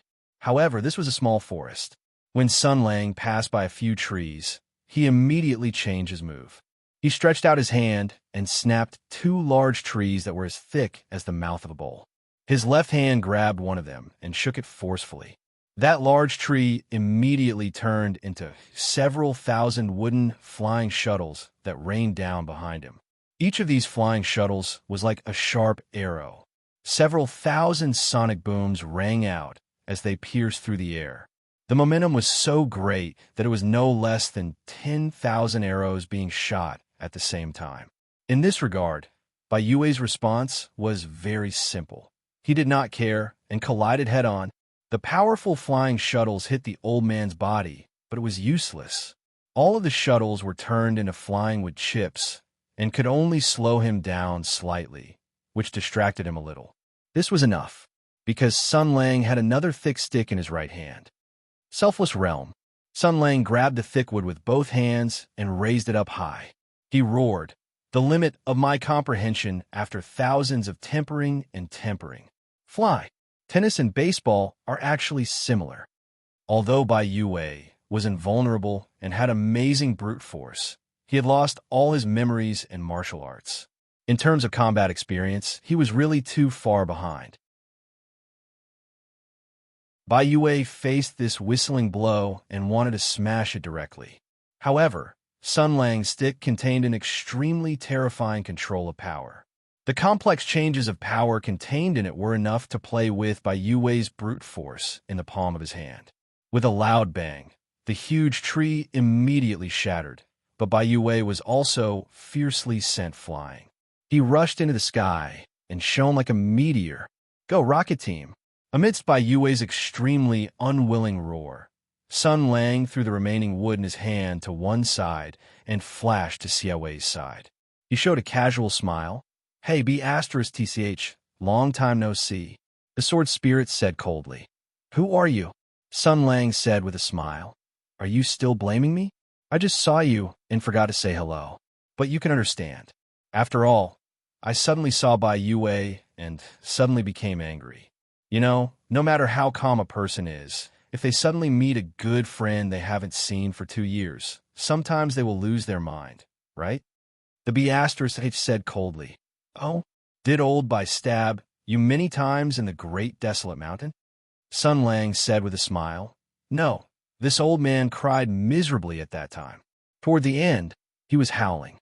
Now that I think about it, it's quite scary." The sword spirit said indifferently. "Is that so? He has now become a lunatic. Is it your fault?" No, of course it's not me. The culprit must be His Majesty the Emperor who planned all this. And His Highness Empress." Sun Lang smiled and glanced at Xie Wei, who had fainted on the ground. "Speaking of which, what's going on? Were you stabbed in the back?" "Ioyo, I didn't think that such a smart person like you would be stabbed in the back. It's really a sin. What did I say to you?" "Sigh, as the saying goes." Before he could finish, Bai Yue's angry roar came from the horizon. "I'm back again. The sword is mine, mine. Son of a bitch, so fast." Sun Lang's face showed displeasure. Anyone who encountered such an unkillable sticky candy would also feel troubled. So he reached out to grab the Keita demon sword. "I'll lend it to you." The demon sword immediately floated back. The B***TCH sneered. "Not lending." Sun Lang frowned. "Don't be so stingy." The sword's spirit snorted. "Didn't you disdain to want me back then? Why are you so stubbornly coming over now? You're such a good stallion. Why are you eating my grass?" Chapter 610. What was that saying again? "Today you ignore me. Tomorrow I will make you unworthy of me." This was the so-called reincarnation of heaven and earth. That day in Lu Town, Sun Lang rejected the B***TCH's goodwill and did not give a damn about the sword of Keita. He was unperturbed and did not get close to women. He looked at all the divine weapons in the world as if they were nothing. It could be said that he was domineering. But now the tables had turned. First, he had to collect the holy sword and use the power of the heavenly weapons to fight against his curse. Now he had to deal with Bai Yue, the old bastard. He had to ask for Jidu's help. The B***TCH also thought of Sun Lang's motive, so she naturally put on a very high attitude. "What kind of joke is this? I'm not someone you can summon and dismiss as you please. We still have a debt to settle between us." But Sun Lang's face was really thick. He immediately showed a scumbag's guilty smile and said shyly, "Be asterisk t-sich. What are you talking about? Aren't we good friends?" The sword spirit said coldly, "I'm not worthy of your friendship. Isn't your good friend Lu Shujin, Dr. Lu? I'm just a wandering ghost, an insignificant soul in a sword. How can I be your friend, Grand Marshal Sun?" Sun Lang saw that Bai Yue was rushing faster and faster. He had no time to tangle with the B asterisk TCH. His figure flashed, and as fast as lightning, he approached in an instant. He grabbed the hilt of Ji Du's sword and said with a strange smile, "Little girl, just obey me." Sure enough, if the soft approach doesn't work, then the hard approach will work. Ji Du was in Sun Lang's hand, and the B asterisk TCH seemed to have expected this. She sneered, "Do you think you could succeed like this?" Before Sun Lang could speak, the earth shook. In the roar, Bai Yue turned into an illusory shadow, roaring with a terrible momentum. When he saw Sun Lang holding my sword in his hand, his eyes instantly turned red. He was so angry that he roared again and again, as if Sun Lang had put a hat on him. "Put down my sword. That is mine. Mine." Facing Bai Yue, who was full of murderous intent, Sun Lang held the sword in his hand and stood still.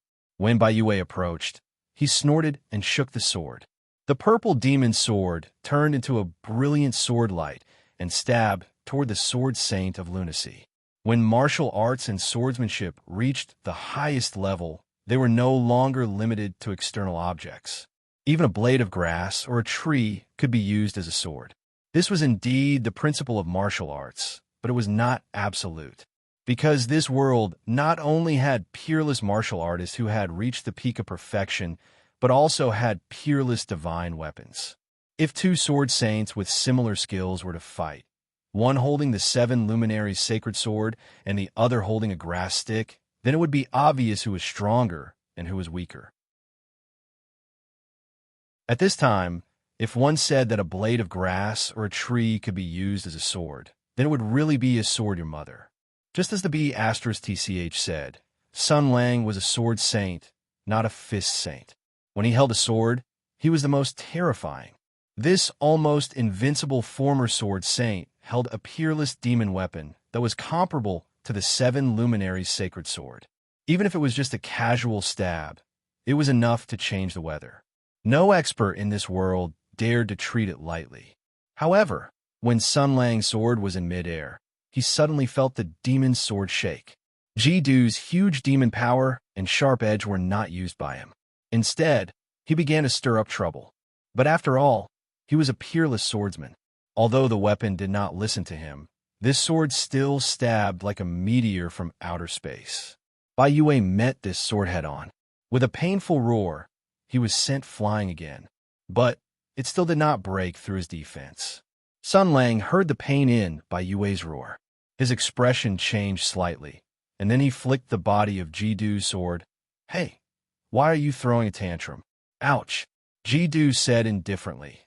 "Grand Marshal Sun forcibly took over my body and wanted to do this and that to me.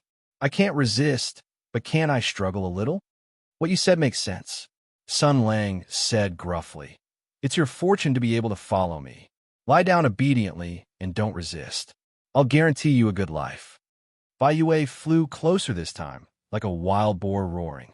Sun Lang drew a sword flower and flicked it up. The demon's sword vibrated again. The huge demon power rushed back and forth on the sword, disrupting Sun Lang's sword path and internal energy. Therefore, this sword returned without any effect. Although Bai Yue was sent flying again, it only left a white mark on his chin. Sun Lang rolled his eyes. "Hey, are you done?" The bitch personality snorted. "I just don't want to cooperate with you. What can you do to me, huh? Now that I've lost my body because of you, I can only hide in this sword. Those dirty tricks of yours are useless. Aren't you very resourceful? What can you do to me now? Why don't you use that shameless ability of yours and bully me like before?" Sun Lang sighed. "Be asterisk TCH, what are you talking about? We're such good friends. How can I bear to use those methods to deal with you?" The bitch personality sneered again and again. "There's no other way. You're talking nonsense again. hypocritical and shameless. Sun Lang shook his head and said, "You've really misunderstood me. How can I not have a way? I just can't bear to use it on you." The sword spirit said coldly, "Oh, I've already become a sword. I like to see what else you can do to me." Sun Lang sighed. The evils we bring upon ourselves are the hardest to bear. At this moment, the persevering Bai Yue rushed back. This simple-minded lunatic really didn't know how to be flexible. He also didn't know what it meant to retreat in the face of difficulties. "Give me the sword, However, even if he was a lunatic, he still had conditioned instincts. When he saw Sun Lang standing there holding the sword and looking at him blankly, his heart skipped a beat. Although the two swords just now didn't hurt him, they stabbed him very painfully. This pain was enough for a lunatic without sanity to establish a preliminary arc of reflex. He stared at Sun Lang as if he was facing a great enemy. As he ran, he prepared to receive the attack. Suddenly, he heard Sun Lang stretch out his left hand and shout, "Stop!" Bai Yue was stunned at first, but when he heard the explosive shout that contained internal strength, he couldn't help but stop. He stared and said, "What are you doing?" Sun Lang suddenly raised the sword in his right hand, scaring Bai Yue into a defensive posture immediately. However, Sun Lang did not take the opportunity to attack. Instead, he held the sword horizontally with his right hand, while his left hand rubbed the devilishly beautiful body of the sword that was flickering with a purple light. He revealed a smile and said, "Hey, you said this is your sword?" Bai Yue nodded vigorously and said loudly, "Of course. This is my sword.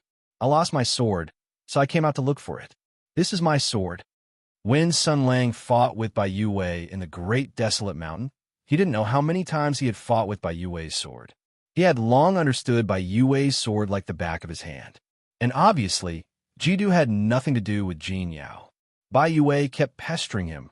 Obviously, he had lost his mind. Previously, he had emphasized many times that this was his sword, and Sun Lang could only say Mother of Curse sold it as a gift. But this time, he didn't do so. Not only did he not refute or object, he even nodded his head with a smile. Just like a model at an auction, he held the demon sword and struck a few poses. After that, with the warm smile of a salesman, he used his magnetic voice to say, "Yes, you have good eyesight. Look at this smooth and beautiful sword body. Look at this plump sword guard. Look at this slender and tight sword hilt." His face was filled with intoxication as he held the demon's sword. His expression was exaggerated, and his words were gorgeous. He was like the male lead on the stage of a drama. He sighed and said, This unique beauty, this seductive little demon. Let alone you, I also like it very much. In this world, there are people who like to board boats, people who like to ride ponies. Naturally, there are also people who like to play with swords. If you get a good sword, you must bring it with you at all times. When you sleep, when you bathe, not only must you bring it with you, every day you have to wipe it 30 times, rub your face 50 times, and lick it 80 times with your tongue. Jidu's sword body shook violently. This wasn't an exaggeration. The demon sword was indeed shaking violently. The B***TCH's roar came out. "Don't be so King disgusting. What are you trying to do?" Sun Lang ignored her and said sincerely to Bai Yue, "Promise me, okay? After you get this sword, you must lick it 80 times a day. Dog, promise me." Bai Yue's eyes were filled with a desire for the sword. Hearing this, he subconsciously licked the corner of his mouth. The demon's sword trembled even more violently as the B***TCH character roared, "Sun Lang, how dare you? B***TCH, I only took over your body, but now I realize that even if I take over your body, I can't take over your heart. Maybe it's time for me to let go." Sun Lang said affectionately, "Look, he's the gold radiant sword saint. He has a noble status and powerful martial arts. Look at his unruly personality and his soul that yearns for freedom. Look at his trendy hairstyle, his beard, his sad eyes, and his thick and juicy tongue." The demon's sword trembled even more violently. Using the standard massage stick, she was already in 5th gear. Oh, oh, oh, oh, oh, oh. Shut up, UF asterisk her. Sun Lang suddenly shouted, I'll give you the sword. The demon sword flew out of her hand and flew towards Bai Yue. The crazy sword saint's eyes flashed with a strong desire as he jumped up with a roar. I'm coming. The B asterisk TCH character roared. Scram ah. The sword radiance flashed, and sword chi shot out in all directions. The sword radiance was like a flowing flame, bringing with it a sharp, killing intent. Jidu suddenly sped up and shot towards Bai Yue's heart.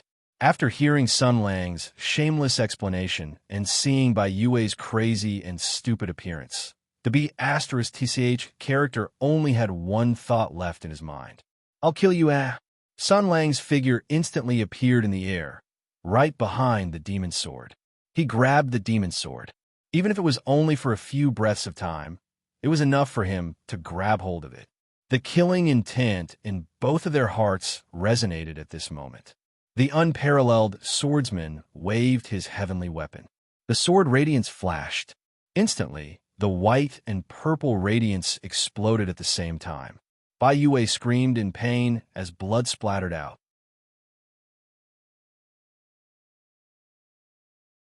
Chapter 6:11. Bloody light bloomed. The invincible golden radiant sword saint, the monster that even Sun Lang couldn't kill, was finally injured.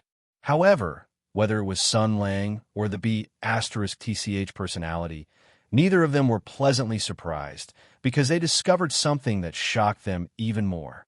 When Bai Yue's blood was splattered on the spot, purple and white halos suddenly burst out in this small forest.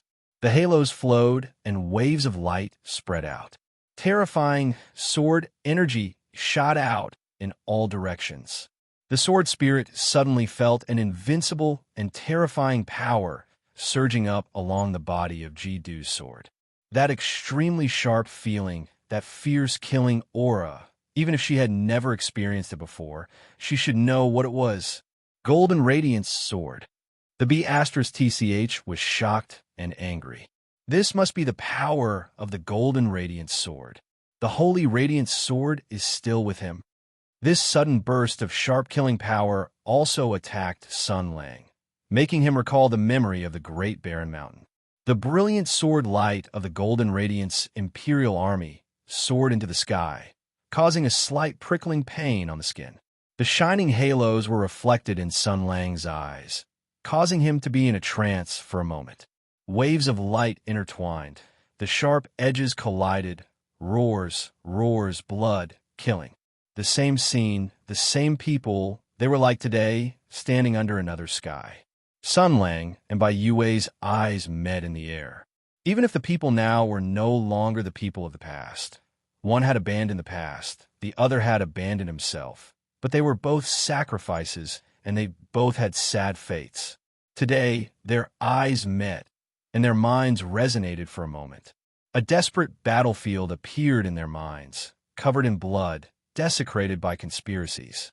The stories of heroes, the inspiring victories, the tragic sacrifices were all absurd lies, enough to destroy all legends and stories, and make ideals and history collapse together, leaving only despair and nothingness. They were just the inscribers who carried the final truth and all the darkness. It had always been like this. In this brilliant light, Bai Yue said blankly, Who are you? Sun Lang said softly, It's over. Let's go. He raised his sword and rushed toward the Gold Radiance Sword Saint. The Gold Radiance Sword Saint had lost his memories, abandoned his loyalty, and abandoned his martial virtues. From a most honorable and noble person, he had become an ignorant lunatic. This was his curse. This was his escape. This was his torture. Because as one of the few survivors of the Great Barren Mountain, the Gold Radiant Sword Saint bore the burden of despair that could destroy his life. Even though he was an elder of 3 dynasties and a sword saint, he could not support the darkness. Without his memories and martial arts, Bai Yue would not be able to stop him. All resistance would be futile. Just like 2 years ago, the loyal old general who was full of meritorious service could not stop all of this from happening. In his ears, the old man's wails seemed to ring again. At that time, he was kneeling in a pool of blood, knocking his head hard, but he didn't say any words of pleading. There were only wails that almost tore out his soul. To him, from that day onwards, hell had descended eternally. Sun Lang swung his sword and pushed away the gold-radiant sword saint's arms, kicking him to the ground. His eyes were indifferent. He raised the demon's sword in his hand and stabbed down fiercely. This sword was so sharp that it seemed to be filled with endless hatred. Violent power surged down from the demon sword like a tidal wave, going head-on against the protective glow of the gold-radiant sword saint. A strong wind blew and waves of air were released. Under the strong impact, Bai Yue did not say anything. His eyes rolled back and he fainted. However, the demon's sword only pierced through Bai Yue's clothes and nailed to the skin on his chest. It did not pierce through. Sun Lang said indifferently, "Explain." His tone was calm, but the sword spirit could not help but swallow back the nonsense of "I am not your sword." She said very straightforwardly, "Don't you want his sword? If you kill him like this, don't you want the sword?" Sun Lang looked at Bai Yue and said slowly, "If you kill him, the equipment will drop." "I'm afraid that's not possible." The B*TCHY personality said, "Logically speaking, a holy sword has a spirit. It has fought side by side with its master for many years. When its master is in danger, it will automatically protect its master. You have already injured him with that sword, so the Gold Radiant's holy sword's sharp golden aura immediately counterattacked. However, the last sword attack already put his life in danger. I don't see the Gold Radiant's holy sword transforming into its original form to defend against the enemy. Maybe the holy sword is not on him." Sun Lang looked at the unconscious Bai Yue and said coldly, "You want to save his life?" The B*TCHY personality snorted. "So what if I do? He is probably the only enemy in this world that you feel is difficult to deal with. You are so anxious to kill him. Is it because you are afraid that you want to silence him?" Sun Lang smiled faintly. "Of course not. Since I just found out that you can stab him, he is no longer a threat to me." The sword spirit said coldly, "Next time I will stay far away from you. The hatred between you and me is as deep as the sea. Why should I serve you and help you kill people?" Sun Lang smiled. "I never count on others. Even if you don't help me, I have a way to deal with it." The B*TCHY personality heard this, and his tone changed slightly. "You mean, I didn't say anything?" Sun Lang let go of his hand and let Ji-Du float in the air. Then he squatted down and reached out to touch Bai Yue's body a few times. He muttered, "That's right. It's a bit too easy for him to die in a daze. Moreover, the Gold Radiant's holy sword doesn't seem to be on him. Strange. What's going on?" The B*TCHY personality asked casually, "What do you want a holy sword for?" Sun Lang said solemnly, "Of course it's to collect the 7 weapons, summon the dragon, and fulfill my biggest dream." "Biggest dream?" The B*TCHY personality said disdainfully, "Do you want to F*CK a woman?" Wow, she actually hit the nail on the head. However, Sun Lang was determined not to admit it. He snorted, "Bullshit, of course I want the world to be peaceful. Do you think I'm such a superficial person?" The sword spirit clicked his tongue. "World peace? You still want world peace? Do you need to be so hypocritical? I think you can't wait to tear this country into pieces." Sun Lang ignored him. After thinking for a moment, he waved his hands, and the ground under Bai Yue's body immediately split apart, causing the white-haired old man to sink into the ground. Then, the ground closed up, revealing only his head. The B*TCHY personality said, "You're wasting your effort. What's the use of burying him in the ground? With his brute force, he can come out as soon as he struggles." Sun Lang showed his shining teeth. "If I step on his head, he won't be able to come out." It seemed to be the case. The sword spirit was speechless and asked again, "Don't you care where Empress went? It was you who forced this B*TCH to bring her here before. And what are you doing here? Why are you interested in the holy sword?" Big Official Sun needed the power of the holy sword to balance the power of Hedgehog, so that he and his lovers could live happily together. Of course, this secret couldn't be easily told, lest the sword spirit thought that he was a rare commodity worth hoarding and wanted to fool around again. Now it seemed that Empress didn't have time to tell the bee *TCH the secret, which was very good. So he said lightly, "It doesn't matter. I still have many opportunities to deal with her. Even if she runs away now, it doesn't matter. She can run away, but can she run away from the temple?" The bee *TCH had been stabbed in the back by Empress before. If the incident with Lu Zhan was included, this was the second time she had suffered a loss from Empress. For the bee *TCH who sought revenge for the smallest grievance, this was a great shame and humiliation. She must find an opportunity to vent her anger. Seeing that Sun Lang was unmoved, how could she let it go? She instigated again. She must have gone to plot something. Sun Lang nodded and said, Oh, you deadhead. The bee *TCH said discontentedly. She also realized that this by Yue was hiding a big secret. She plotted against us to make us stay and divert your attention. She must have taken the opportunity to plot something. So, although we also have grievances, and the enemy of an enemy may not be a friend, since we have a common enemy, why don't we join forces for the time being? You have been stabbed in the back by her, and I have also been stabbed in the back by her. We should join forces and teach her a lesson. No need. Sun Lang smiled. I have a lot of debts to settle with her, and I am not in a hurry. The most important thing is to get the holy sword from Old Man Bai. That will be enough. The bee *TCH was startled and then angrily said, Are you still a man? That woman is so bad. How could you let her go just like that? You are letting the tiger go back to the mountain. Do you understand? If you don't chase after her now, when she succeeds in her plot, it will be too late for you to regret. Sun Lang yawned. No, she knows her limits. She knows that she can't provoke me now, lest I flip the table. Otherwise, when I rush over, what I see is not you and this little goblin, but you and the dismembered little goblin.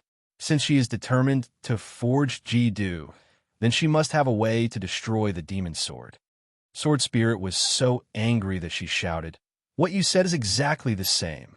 Be *TCH couple, be *TCH couple. Sun Lang glanced at her casually. Aren't you just trying to instigate me to find trouble with her? If you want to take revenge, just say it. Why are you beating around the bush? The bee *TCH said coldly, Yes, I admit it. I am very unhappy with that woman. I want to vent my anger. I want to see her in a sorry state. Is that enough? Sun Lang clapped his hands and said, Isn't that enough? You have to be more honest. You see, the current situation is that I don't have any intention to find Empress and vent my anger. Instead, you have a great need in this aspect. But with this sword of yours, you can't find her. Even if you find her, you can't do anything to her. So, you need me to help you with this. The bee *TCH understood this time. She said coldly, What do you want to extort from me again? Sun Lang said without changing his expression, What do you have that is worth me extorting from you? The sword spirit said meaningfully, Although this sword master of mine is a demoness, she's innocent and easy to fool. She's also stupid and easy to feed. Her skin is soft and tender, and that place is also very big. Do you want it? Sun Lang thought for a moment and nodded. How much is one caddy? Hey, Sister Lu, what are you talking about?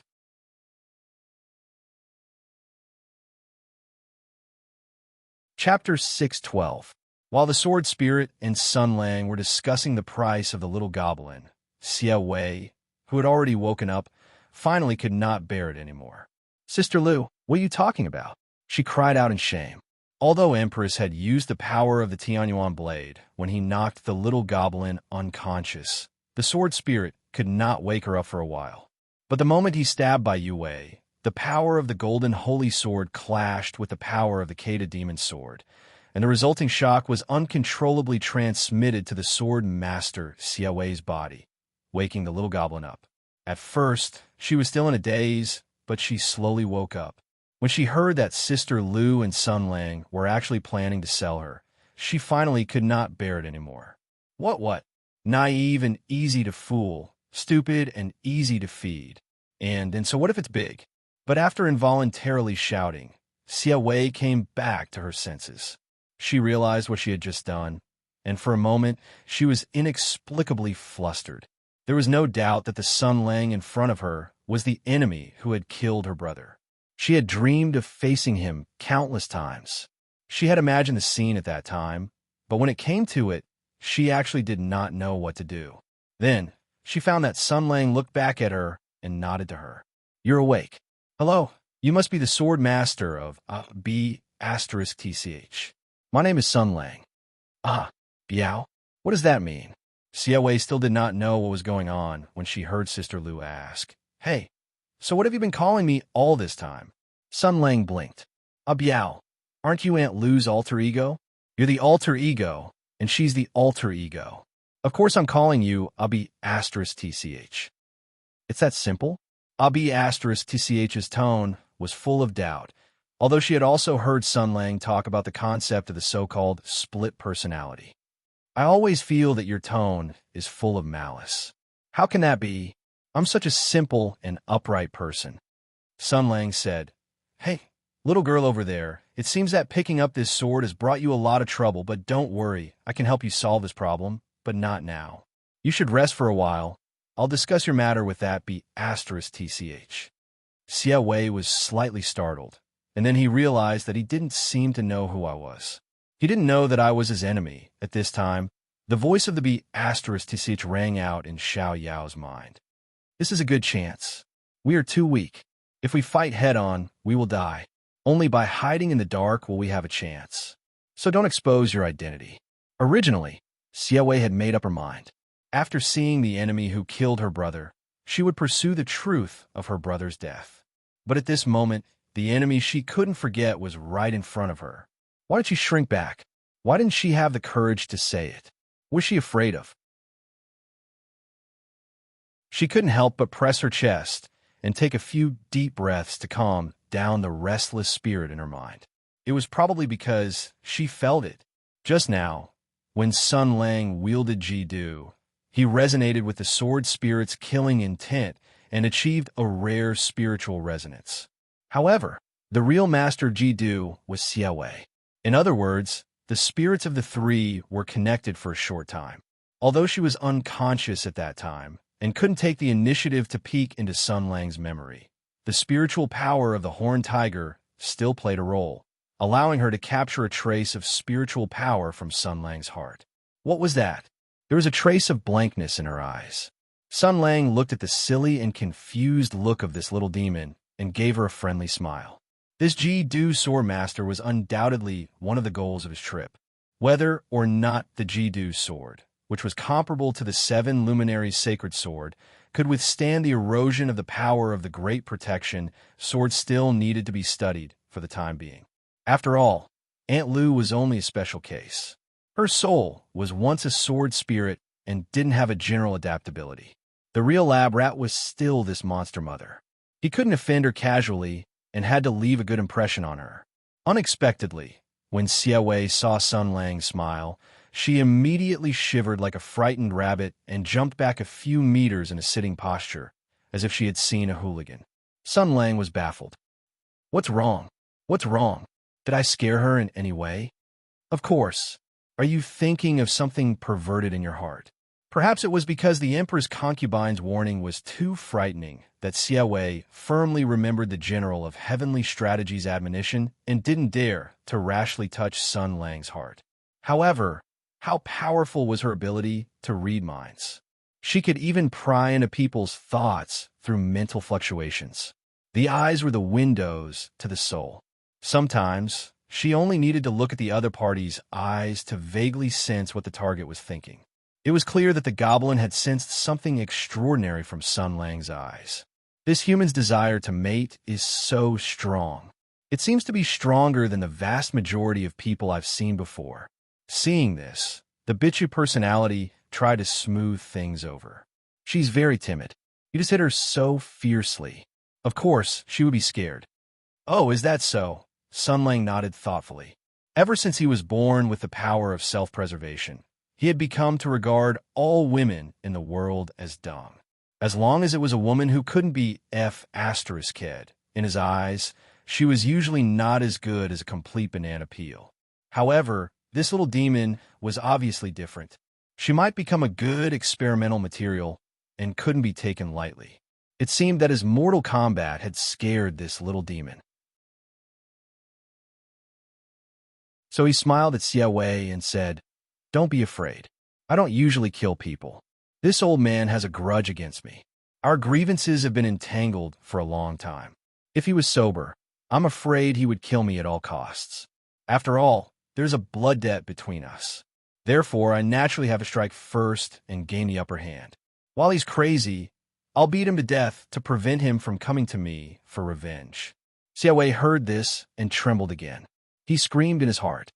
Does he know? He can't know. Don't panic. The bitchy personality shouted in his heart. Don't be too obvious. He definitely doesn't know. Otherwise, with his temperament, why would he talk to you? He would have already crushed you to death with a finger. The little demon said weakly in her heart. He clearly killed my brother. Why do I have to be on tenterhooks? The sword spirit snorted. Who's to blame? You already know who your enemy is, but you always say that you don't want to take revenge directly. Instead, you want to find out the truth first before taking revenge. So, isn't this the best time for you to observe this Sun Lang? What kind of person is he? What are his weaknesses? Even the truth that you want to know. Isn't this the best time to find out? The little demon sighed. Although that's the case, but the bitchy personality was a little impatient. He directly said to Sun Lang, "Well, she's a coward. Let her get used to it. What are you going to do with old Bai?" Sun Lang glanced at Bai Yue, who was buried in the ground with only his head exposed. He said, "Although he's crazy, but let's see if we can get anything out of him. Since he's obsessed with the gold glory sacred sword, then even if he's crazy, we might be able to get some clues out of him." He glanced at Xie Wei and immediately ignored her. He strode to Bai Yue, squatted down, and hit his head with the great tablet smashing hand. "Sleep my *SS. Get up and have fun." With a bang, the gold glory sacred sword master's head took the heavy blow and remained unconscious. The bitch personality was shocked. He's still so resistant to beatings? It's more than just resistant to beatings. Sun Lang closed his eyes and sensed for a while. He said coldly, "The wound just now has healed. Is he a Terminator?" The sword spirit was surprised. No one knew the power of Ji-Do better than her. How could he recover so quickly? Sun Lang hit him a few more times. 9 in white bone claw, diamond finger, bone melting palm, 7 injuring fist. Anyway, he used all the vicious martial arts he could think of on the spot. There was a gust of cold wind, and the wind was fierce. Bai Yue's head was hit dozens of times, but he still closed his eyes and slept soundly, motionless. Seeing that it didn't work, Sun Lang was so angry that he jumped up and directly used the secret move of the national football team. He gathered all his strength and directly kicked old Bai's face with the great severance of China. This kick was so powerful that even a first-class strong man who had practiced the golden bell shield and iron shirt would have his head explode like a watermelon. But it was still useless. Sun Lang cursed, and the little fairy who watched the whole process was already trembling in fear. So scary, Sun Lang didn't know what to do. He sighed and waved his hand, "Come here." The B***TCH thought of Sun Lang's hateful advertisements and threats before and said unhappily, "What?" Sun Lang's movements were as fast as lightning. Without saying a word, he grabbed Ji-Do in his palm. He held the sword in his left hand and wiped the sword with his right hand. A sword sound like a dragon's roar sounded, which was the favorite sound of a swordsman. In fact, although the B***TCH personality had a big grudge against Sun Lang's inner strength and the sound of his sword resonating actually made her, the sword spirit, feel a great sense of satisfaction. Swords were murderous weapons. They longed for the touch of peerless experts. Swords with spirits would even choose their own masters. They all hoped to blossom with unparalleled brilliance in the hands of a powerful master. Her voice was a little uncalm. His skills are very good." Hearing the sword sound, Bai Yue's closed eyes suddenly opened. In his eyes, a blazing flame was burning. As if he had finally found what he wanted after countless searches, the thing that his heart longed for deeply. Sun Lang snorted, "It's really effective. Hey." Bai Yue didn't seem to hear it. His eyes were sometimes confused and sometimes surprised. His eyes were sparkling, and he stared at Sun Lang without saying a word. "Is this person a fetish?" Sun Lang curled his lips and said, "I didn't see it before." "Wait," the B*TCH said in a subtle tone. "Don't you think that his eyes are a little wrong?" Sun Lang blinked his eyes. Only then did he realize that something was wrong. He suddenly threw Ji-Du aside. Bai Yue's eyes didn't fluctuate at all. He still stared at Sun Lang. Sun Lang's expression became serious. You remember now?"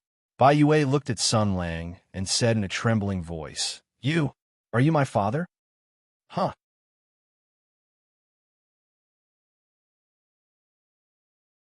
Chapter 613.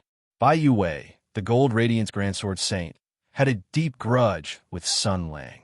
Just as he had described to Xia Wei, there was a blood debt between the two of them, and there was an unfinished war. Just like when he first saw Bai Yue, he could not hide the murderous intent in his heart. He did not even care about the Kata bewitching sword and grab Bai Yue to beat him up. If Bai Yue was sane, he would probably do the same thing. He had thought about all the situations when they met, even including the situation when Bai Yue had gone crazy. But what he did not expect was the scene in front of him, as well as the tear-jerking and heartfelt cry, "Dad, no!" The High Lord of the Dark Sith, Sun Lang, Vita, roared. "Imnak Demon Zay, Ma Zay fucker. No, you must be my father." Although Bai Yue did not understand English, he actually understood what Sun Lang meant. Although he looked crazy, his tone was emotional. "That's what my soul is telling me. You must be my father.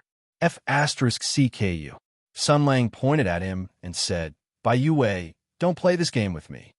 Bai Yue saw that his biological father did not recognize him and looked very anxious.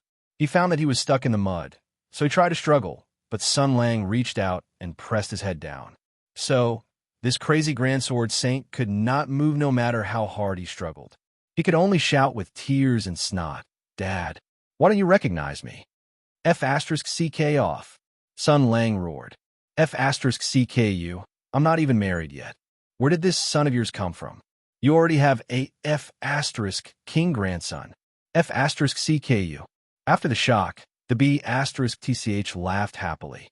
Even Xia Wei, who had been watching, was tongue-tied. Looking at the crying Bai Yue and the furious Sun Lang, she could not help but chuckle. Her eyes narrowed into crescents. Then she realized that it was not good to laugh like this, so she quickly put on a straight face. The B*TCH did not have so many concerns. She smiled and said, "Congratulations, Sun Lang, you have a son." Sun Lang never expected that this bastard would become like this after waking up from coma. After the extreme shock, he slowly calmed down. Hearing that Bai Yue was still shouting, he roared, "Quiet!" Old Bai quieted down as expected, but he stared straight at Sun Lang with a pair of big blinking eyes. With his thick eyebrows, big eyes, and messy beard, Sun Lang could not help but think of a guy called Black Whirlwind Li Kuei. When he was in the Anshan Lake, he hung around in front of Song Jiang all day long. He also stared at him with a pair of big eyes and called him Oni-chan all day long. It was really chilling. Sun Lang stared at him and said, "How did I become your father?" Bai Yue stared at Sun Lang and said firmly, "It can't be wrong. The familiar aura on your body. You are obviously my father. And although I can't remember a lot of things, when I see you, I feel a very strange emotion in my heart. I think you're very good, I respect you, and I admire you very much, so you must be my father." Sun Lang rolled his eyes and said, "I don't have such a shameful son like you." Hearing this, the white-haired old man immediately became extremely excited and shouted, "Dad, how did I embarrass you?" Sun Lang sighed and suddenly felt that this bastard was even more difficult to deal with than the previous lunatic state. He stared and said, "You said I am your father. Then where is your mother?" Bai Yue was stunned for a moment and said in confusion, "My mother is your wife, your own wife. Why do you ask me where she is?" Can't you find her yourself? Sun Lang didn't say anything else and struck his head with a mountain-splitting strike. Unfilial son, you bastard! Obviously, even if Bai Yue recognized the thief as his father, he still maintained his invulnerable state of bloodlock, so this move was nothing to him. He saw that his father was angry and heard the words, unfilial son. For a moment, he was surprised and happy and hurriedly shouted, Father, don't be angry. If you can't find mother, your son will go and snatch one for you. Sun Lang's tiger body trembled violently. Are you serious? A burst of uncontrollable laughter came from not far away. Sun Lang turned around and saw the little minx covering her mouth tightly. Her face was flushed red, and she had a panicked look on her face. Clearly, she couldn't hold it in any longer. Bai Yue shouted, Father, how was that woman? Let your son out, and I will snatch her to warm your calm. The little demoness was shocked and did not have time to laugh. She waved her hands, and her face was red. I don't want to... Before Sun Lang could speak, Bai Yue shouted, Woman, my father is a hero, unparalleled in the world. It is your good fortune to be my father's wife. Why are you making excuses? Suddenly, he felt that his youngest son was not so useless. Although Sun Lang did not say anything, his expression suddenly became more amiable. The B*TCH personality finally could not hold it in and laughed wildly. Ji-Du's sword floated in the air and trembled crazily. This is really interesting. Sun Lang reached out and pointed at Ji-Du, then he squatted down and waved his hand. Let's put aside the matter of snatching a wife. You said you were my son? Bai Yue nodded immediately and said unhappily, Father, I recognized you as my father at a glance. Why do you still think I am not your son? Nonsense, when I had just transmigrated here, you had already fought for decades. How could you be my son? Although Sun Lang said this in his heart, due to various ulterior motives and considerations, he did not immediately refute. Instead, he said with a pleasant expression, You said you are my son, then I have a question to ask you. Bai Yue said readily, Father, please ask. Sun Lang looked a little subtle, but he still asked, I didn't teach you how to be invulnerable. How did you practice it? Old Bai said blankly. What do you mean by practice? Isn't it innate? Sun Lang's eyes moved slightly and said, You said you were my son. Then what is your father's name? What is your name? Golden Radiance, Sword Sage frowned. Father called me Bai Yue before, so I must be called Bai Yue. But father, I don't know what your name is. I can't remember a lot of things. Sun Lang nodded and threw out the most important question. You said you were my son. Then what evidence do you have? The men in our family all have swords by their side. He reached out and picked up Ji-Du, held it in his hand, and showed it to Bai Yue. Look, this is my sword. Son, where is your sword? Hearing this, Xia Wei wanted to protest weakly, but she saw Sun Lang's back moving slightly. She didn't know why, but she could read an obvious threat from this back. So scary. However, Bai Yue had a strange expression on his face as he stared at the sword in Sun Lang's hand. He looked at the struggling purple demon sword and said, Father, this doesn't seem to be your sword. Sun Lang's expression changed slightly. How is this not my sword? The chief son frowned and said, It doesn't look like it. Although I can't remember clearly, I still feel that father's sword is definitely not like this. This guy, what's going on? Could it be? Sun Lang shook his head and said, Don't worry about adult matters. I am asking you a question. You don't care if this is my sword or not. I am asking, where is your sword? Since his father asked, the good son naturally had to give him a satisfactory answer. Bai Yue thought hard and frowned tightly. My sword, my sword. Where's my sword? Ji-Du in his hand vibrated slightly. Sun Lang's eyes flickered as he understood the meaning of the sword spirit. Previously, the crazy Bai Yue was extremely obsessed with Ji-Du. He kept saying that Ji-Du was his sword and that he wanted to get it as soon as possible. But now, the son Bai Yue did not think so. This was obviously very suspicious. The chief son thought hard for a moment and said sadly, Father, I don't seem to remember. My sword? What does my sword look like? Sun Lang calmly drew a sword on the ground in front of him. His finger strength was strong and contained superior sword intent. Although he was only drawing on the ground, he still drew the sword vividly, as if there was a sharp edge breaking out from the blade. Bai Yue saw the sword on the ground, and his eyes flashed. This seems to be my sword. But where is it? But where is it? His eyes burst with splendor. His breathing gradually became heavier, and a crazy expression appeared between his eyebrows. Sword, sword, my sword. Where is my sword? Where is my sword? Where is my sword? Bai Yue was mumbling incantations like a mad demon. Sun Lang looked at him indifferently, his eyes as calm as an ancient well, waiting patiently. Xie Wei couldn't help but walk closer and look at Bai Yue. After staring at him for a moment, his mind moved, and he whispered, "He seems to be in a lot of pain and confusion, and he is very—" Sun Lang didn't care about Xie Wei's words. He thought this little demon was just talking. He waved his hand and said, "Stay away from him. Be careful of him suddenly going crazy." Suddenly, Bai Yue roared. His eyes were red as he stared at Sun Lang and said loudly, "Father, I know. The sword. The sword seems to be at home. The sword seems to be in the house. I have always put the sword in the stone house." The bitch said, "At home? That is to say, Tai Bai golden obsidian sword is in the Bai family fort in West River? Since it is in his hand, why didn't he bring it out?" Sun Lang said indifferently, "Who knows? But since he said so, it seems that we have to go. The Bai family fort in West River. Humph. I don't know what kind of expression old Bai's children and grandchildren will have when they see him like this. He looks crazy. We have to ask his family to find out what's going on." Bai Yue said blankly, "Father, what are you talking about? What kind of place is the Bai family fort?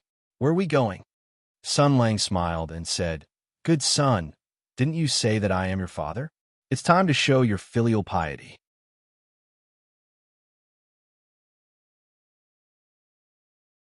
Chapter 614.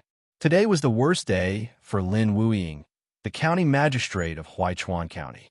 First of all, early in the morning, another murder case was reported from the mountains. It was obvious that the murderer was the same as last night's murder. The victim's body was torn apart, as if he had been attacked by a terrifying beast. If this was done by a human, it meant that the murderer's external martial arts had reached an appalling level. Before they could come up with a plan, something terrible happened one after another. Not long after, a terrifying pressure erupted from the Huaichuan Mountains. It seemed that two peerless masters were engaged in an earth-shattering battle, scaring all the Jianghu people who had entered the mountains early. After all, the peerless masters who appeared in Huaichuan at this time were naturally here for the peerless divine weapon. Then, something even more terrible happened. A massacre. At that time, County Magistrate Lin was running through the county when he heard faint roars and screams coming from the direction of the mountain pass. Many people also heard it, but they almost didn't dare to take a step closer because the terrifying momentum, like an earth dragon, turning over indicated that a terrible battle that mortals couldn't interfere with was taking place. When the sound waves subsided and the land was peaceful, County Magistrate Lin and the others cautiously approached. When they saw the scene in front of them, their hearts were filled with fear and shock.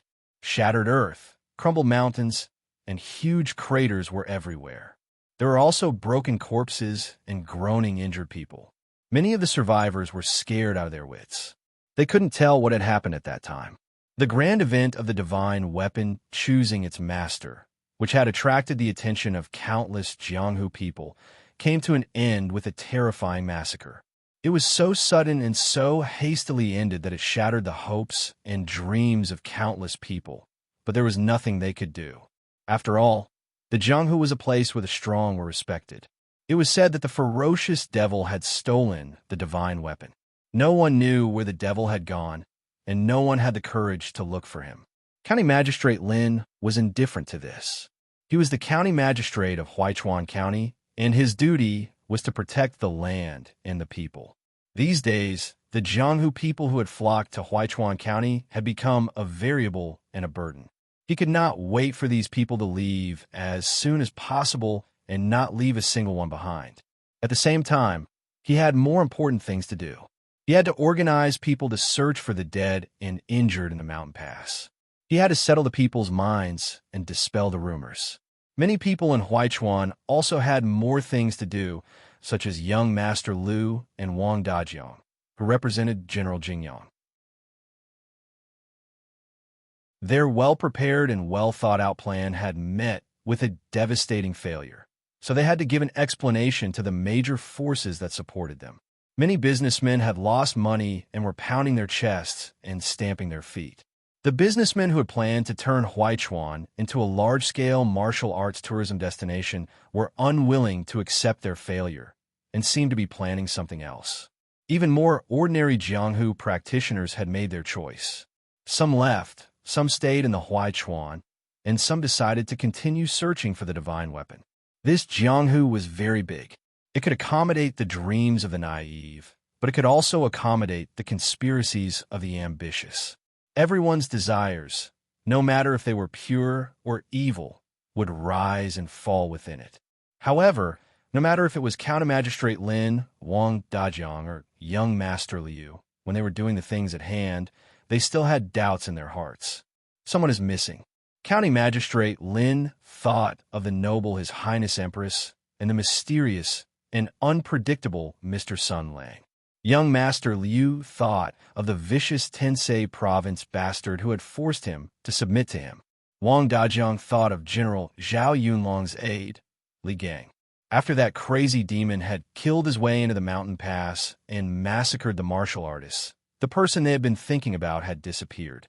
All their previous plans and promises had come to nothing, just like a dream. It was probably because of this variable.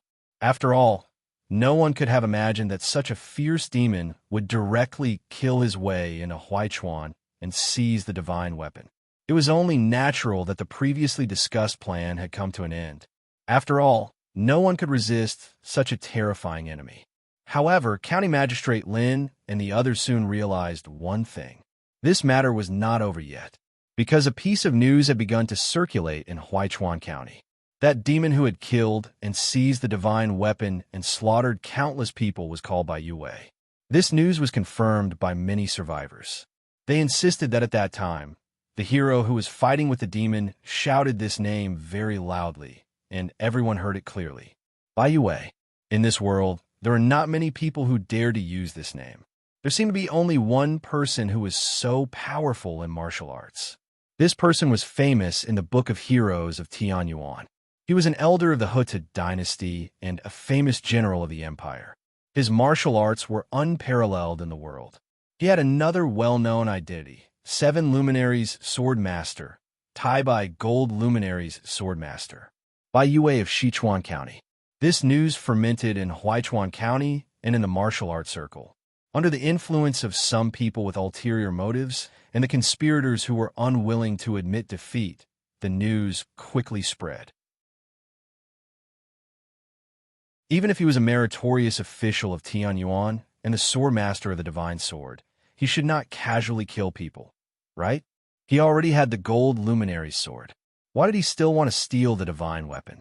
It was fine if he wanted to steal the divine weapon, but why did he have to kill so many people? The logic of a loser was sometimes very simple. I came here to fight for the divine weapon. Bai Yue, the lackey of the imperial court, should not have come here. He came and stole the divine weapon. Obviously, he robbed me of the chance to get the divine weapon. If it were not for him, I could have gotten the divine weapon. Now, everything has been ruined by him. So, it was Bai Yue who stole my divine weapon. Moreover, the people who were killed all had their own sects and friends. These sincere or hypocritical family members of the deceased began to make a big fuss about this matter. Even if a prince broke the law, he should be punished the same as a commoner. The law said that a life for a life and a debt for a debt. Even the gold luminary's sword master could not casually kill people. Under the guidance of this kind of thinking, a turbulent undercurrent vaguely pointed to the Sichuan county of Qinzhou. There was a sword master's lintel there. It was Bai Yue's residence, the Bai Castle of Sichuan County. Let's go to the Bai Castle and ask for an explanation from Bai Yue. No matter how powerful the gold luminary swordmaster is and how famous he is, He wouldn't dare to risk universal condemnation and kill all of us. I don't believe that the laws of the Empire can't punish him. I don't believe that His Majesty will ignore the rumors of the world and protect him. Slogans like these slowly spread in Huichuan. Perhaps all it took was an opportunity for the people who were angry and disappointed for various reasons to be stirred up again. Just like how they had come to this remote and desolate place for an illusory divine weapon that countless people would fight over, they would also flock to the Bai clan fort for another reason. They would never know that they were nothing more than tools in the hands of the conspirators from the beginning to the end. With Huichuan as the center, urgent news was being disseminated to the entire empire. The agents and spies of various forces in Huichuan began to report to their superiors about Bai Yue. A storm was gathering. Bai Yue, the perpetrator of this earth-shattering crime, was oblivious to all of this. Even if he knew, he probably wouldn't care. Because he had just acknowledged to Father, all trivial matters had to be put aside. The Mad Sword Master's long beard fluttered in the wind. His eyebrows, beard, and hair were all tangled together in a messy mess. He looked like a golden-haired Lion King who hadn't had a haircut for 20 years. His majestic physique and ferocious gaze sent chills down one's spine. As he strode forward, he turned to his father and asked, "Father, where is the Bai Castle? Why does it sound so familiar?" Sun Lang didn't even blink as he replied, "My son, have you forgotten? That's the place you prepared for me when you weren't crazy. You said that all the houses, land deeds, treasures, resources, properties, and girls there are to be given to me as a form of filial piety." Bai Yue's body trembled when he heard this. He nodded and said, "I see, I didn't know that. Don't worry, Father, I understand. Since it's a place for you to retire, I naturally have to show my filial piety to you." Sun Lang sighed and pretended to wipe away his tears. "I'm just afraid that my vicious grandsons and granddaughters-in-law will think that I'm an eyesore and won't want to leave those properties for me to retire. Instead, they'll try to seize them all. They've already forced me to leave and occupied my retirement home. Fortunately, you're filial and found me, but he sighed and continued, but even if I go back, my grandsons and granddaughters-in-law will definitely give me a hard time. Who knows? Maybe they'll even treat me more harshly. What should I do then?" Bai Yue was so angry that he yelled, "Really? I'm so angry. Those disobedient children dare to disrespect grandfather. Father, don't worry. I'll skin them alive and pull out their tendons when I go back." Sun Lang trembled and waved his hand. He couldn't bear it and said, "Don't skin them alive and pull out their tendons. After all, they're our children. It's enough to teach them a lesson and beat them half to death. By the way, I think that the young people of our family, especially the young and beautiful ladies, lack manners and don't know how to respect the old and love the young." When the time comes, Bai Yue understood his meaning. "Father, don't worry, your son knows. Naturally, I'll let Father teach them well. If anyone dares to be presumptuous, I'll take care of them with a big stick." Sun Lang nodded emotionally. Good son, good son. They say that a good stick produces a filial son. It's not false at all. Father didn't beat you for nothing before. Seeing that the Bai family had gained an ancestor for no reason, the wealth and properties accumulated for more than 10 generations were about to be taken advantage of by a swindler who fell from the sky. Xia Wei, who had been weakly following behind, couldn't help but say, "This, Mr. Sun, how can you deceive people?" Sun Lang smiled and didn't say anything. Bai Yue roared angrily, "That woman, what are you talking about? How can my father deceive people? You talk nonsense all day long. Do you not want to warm my father's bed anymore? Who wants to warm your father's bed? Also, he's obviously not your father."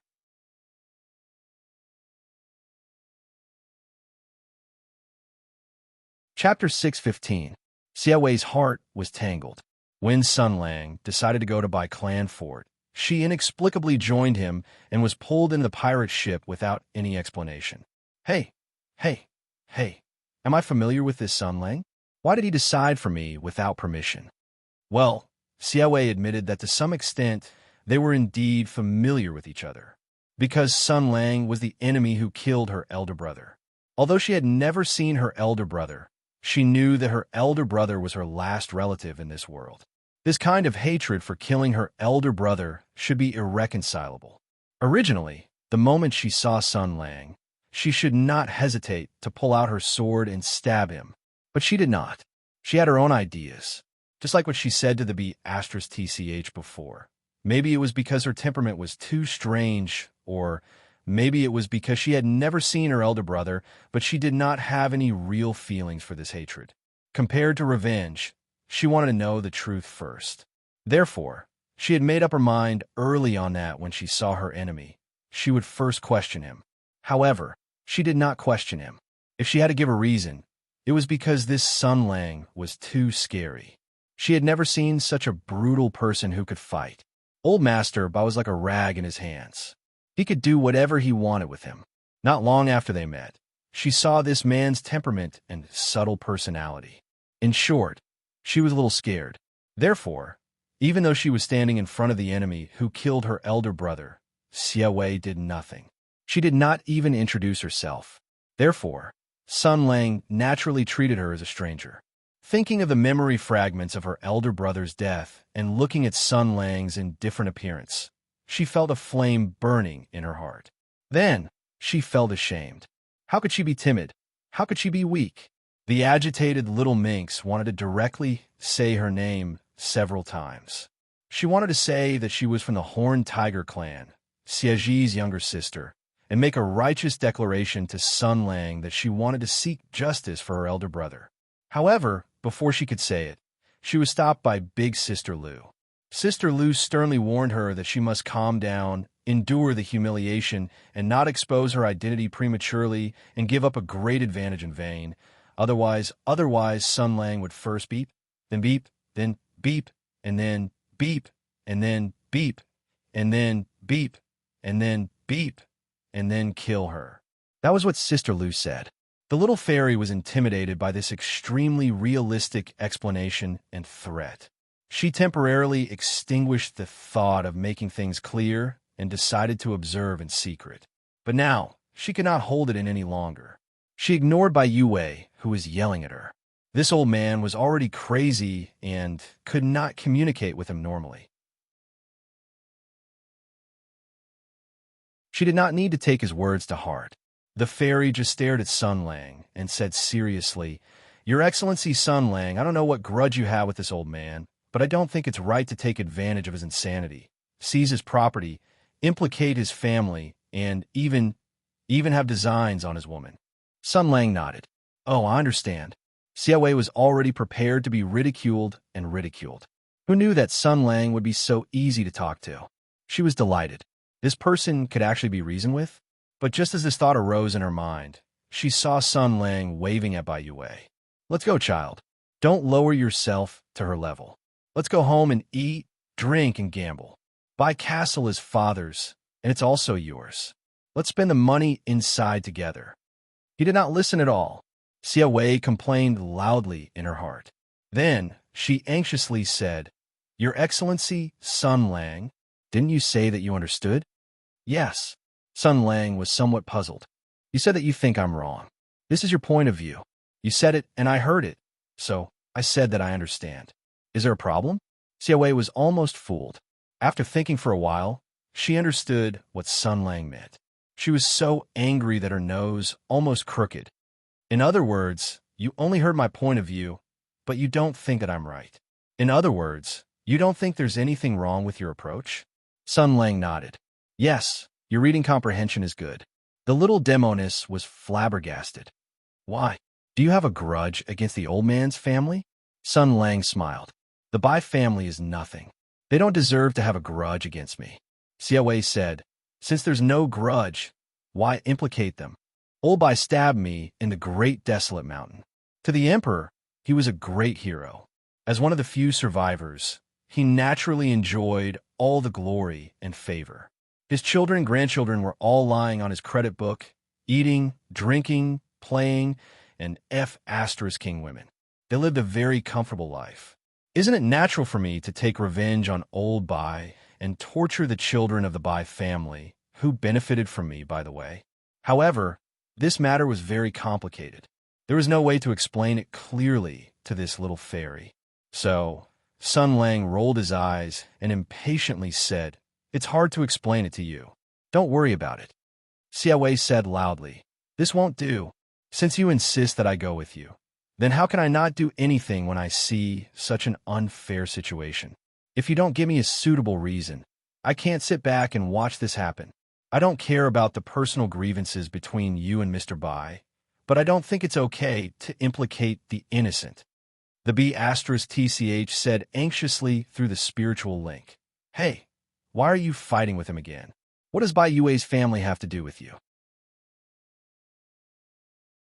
Besides, according to what he did, Sun Lang wouldn't be wrong to kill his whole family." Xia Wei was startled. "What did Mr. Bai do?" The B*TCH felt that he had misspoken and covered it up. "This is a personal grudge between Sun Lang and Bai Yue. I can't say. Since it's a personal grudge, then I won't ask you about it." Xia Wei was stunned for a moment. Then, he easily accepted the perfunctory words of the sword spirit. However, he still stubbornly said, "Why do humans kill people and punish those who do bad things? Why do you have to implicate the innocent?" The B*TCH said angrily, "That's the reason, but who in this world will talk reason with you? Everyone talks about the fist. Sun Lang's fist is the biggest, so if he wants to torture the Bai family, he can torture the Bai family. If he doesn't want to, he could just kill Bai Yue's whole family. No one can do anything to him. Do you understand?" The little fairy said angrily, "I don't understand. And if he's such a person, then all the more reason I should stop him. Besides, he's my enemy who killed my brother. I still have to settle this score with him." The sword spirit said frantically, "If you want to take revenge, don't talk back to him all the time. Do you think he has a good temper? Do you think he'll be honest and reasonable with you? If you annoy him, he'll just slap you to the side. I'm not lying this time. His temper is really bad."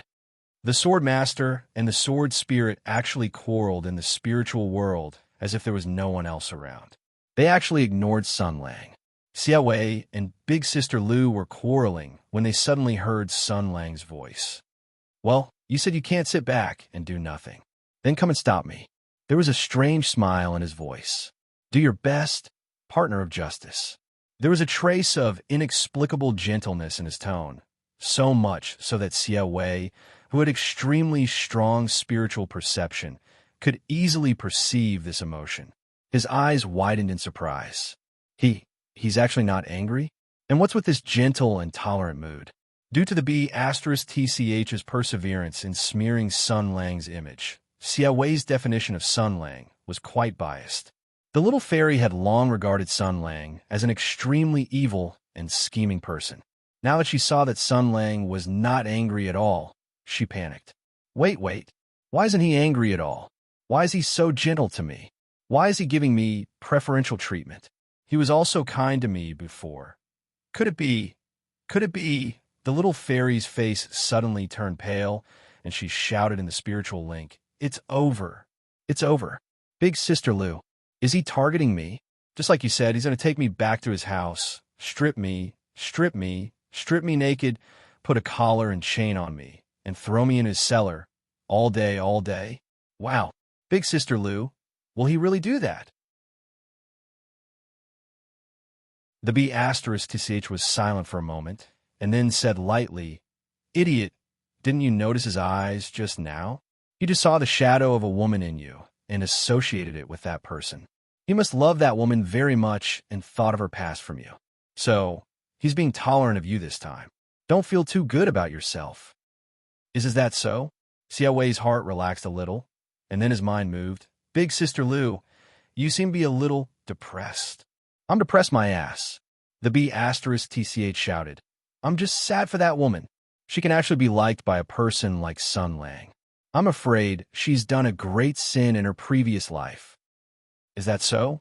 Xia Wei raised his head and looked at the figures of Sun Lang and Bai Yue walking side by side. He could still hear the crazy swordsman muttering in dissatisfaction. "Dad, I'm afraid that woman is sick in the head. We don't need her to warm the bed. I'll catch 2 more for you. Oh, but remember, it has to be big. Understand, if the quality is not enough, make up for it with quantity. Listening to Sun Lang's undisguised words full of desire, Xiaowei couldn't help but fall into confusion. This Sun Lang, what kind of person is he? Big sister Lu had a lot of bad comments about him. Not long ago, he also showed his extreme violent side. And just now, he didn't care about the people of Bai Castle. Such a person was undoubtedly a big bad person, but Xiaowei always felt that Sun Lang seemed to have another side that she didn't know about. But which side it was, the little minx didn't know for the time being. There were many mysteries that needed to be solved, many answers that needed to be found, and she also needed to find out the truth of her brother's death. Before that, she was afraid that she would have to deal with this strange Sun Lang for a long time. It's okay. Come then.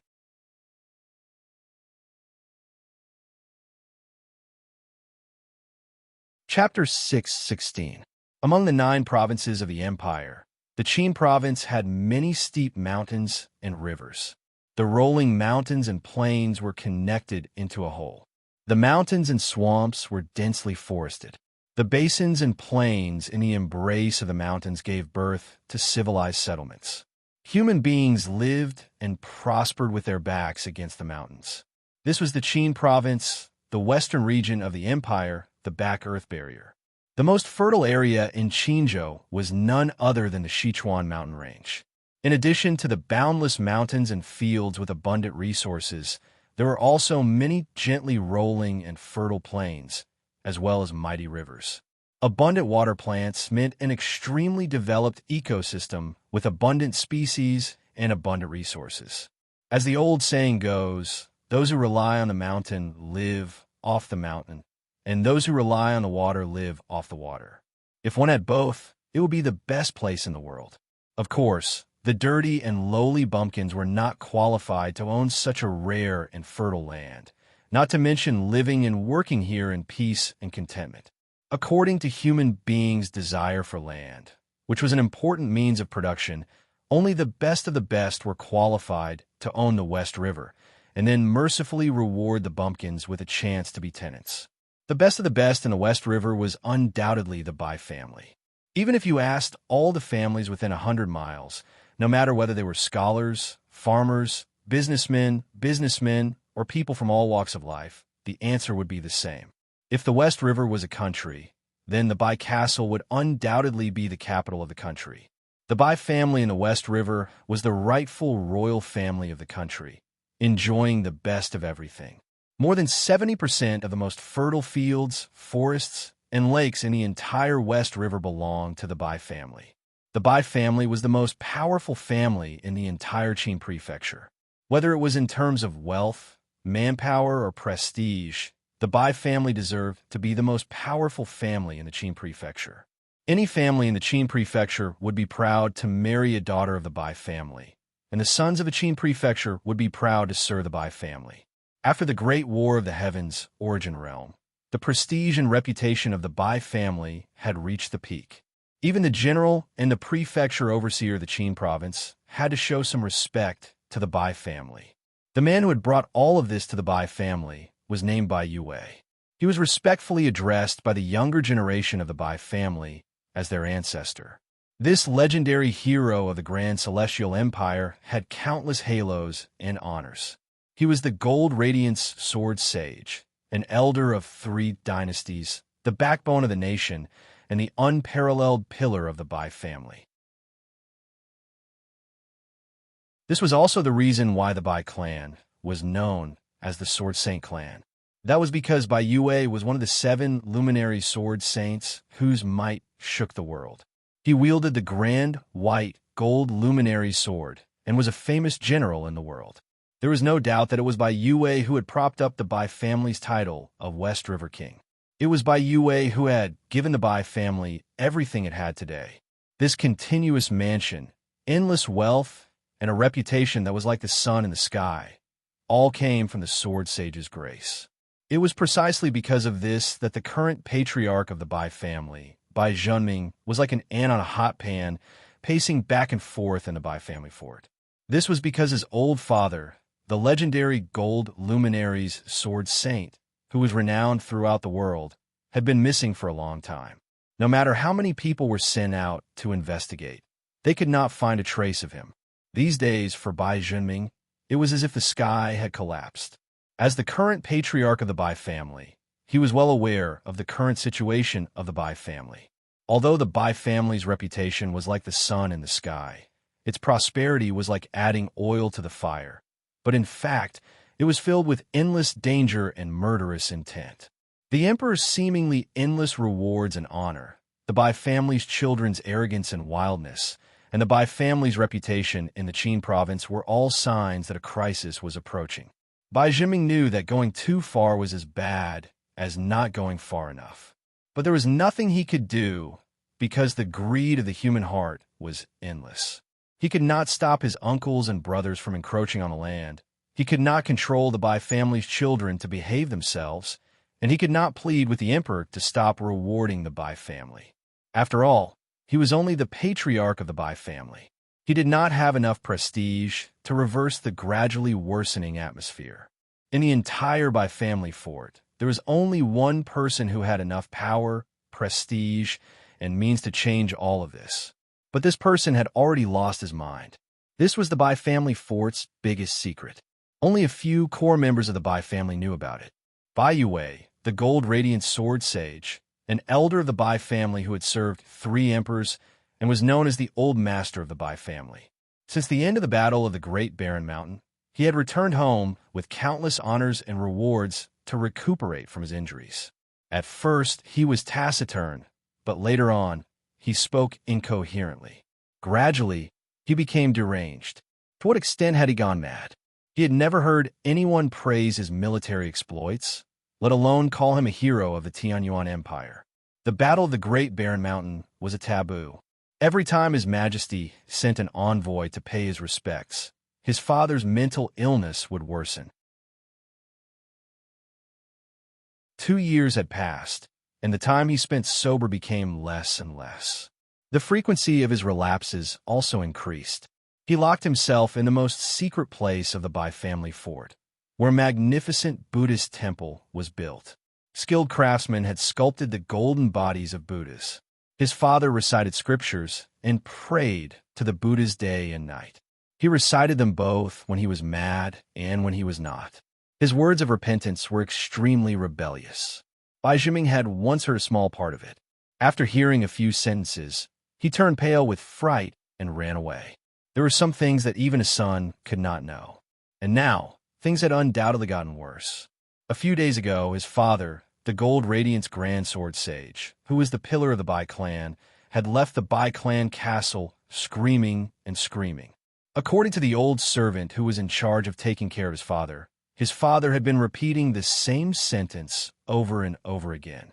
Sword, my sword, I need to find my sword because he's coming. He's coming to kill me. I need my sword. Without my sword, I can't defeat him. I'll be killed by him. If Bai Junming was shocked by his father's departure, then his father's words made him tremble all over. There is no doubt that his father had lost his mind after the battle at the Great Desolate Mountain. So what was going on? Could it be was his father's mental illness caused by his delusions or a real threat? As the head of the most influential family in Qin province, Bai Junming was naturally well informed. Naturally, he knew that an earth-shattering event had taken place in Ming province more than a month ago. At the same time, his father's mental illness had worsened. His faint roars could be heard all day long, and even the Buddhist temple that had comforted him for 2 years had been smashed into pieces. He vaguely felt that there was a direct connection between the two events. He even suspected that his father had left home because something big had happened in Ming province. All of this made Bai Junming suspicious and anxious. In just a few days, his hair had turned gray from worry, as if he had aged 10 years. There was still no news from his father.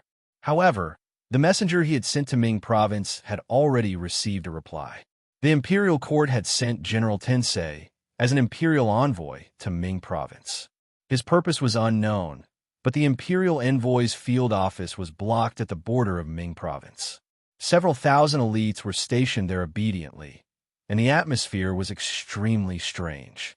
It was clear that something earth-shattering had happened in Ming province, so Bai Junming, who was stroking his beard in deep thought, suddenly felt a pain on his chin. He had actually pulled out a few strands of his beard. He could not help but panic.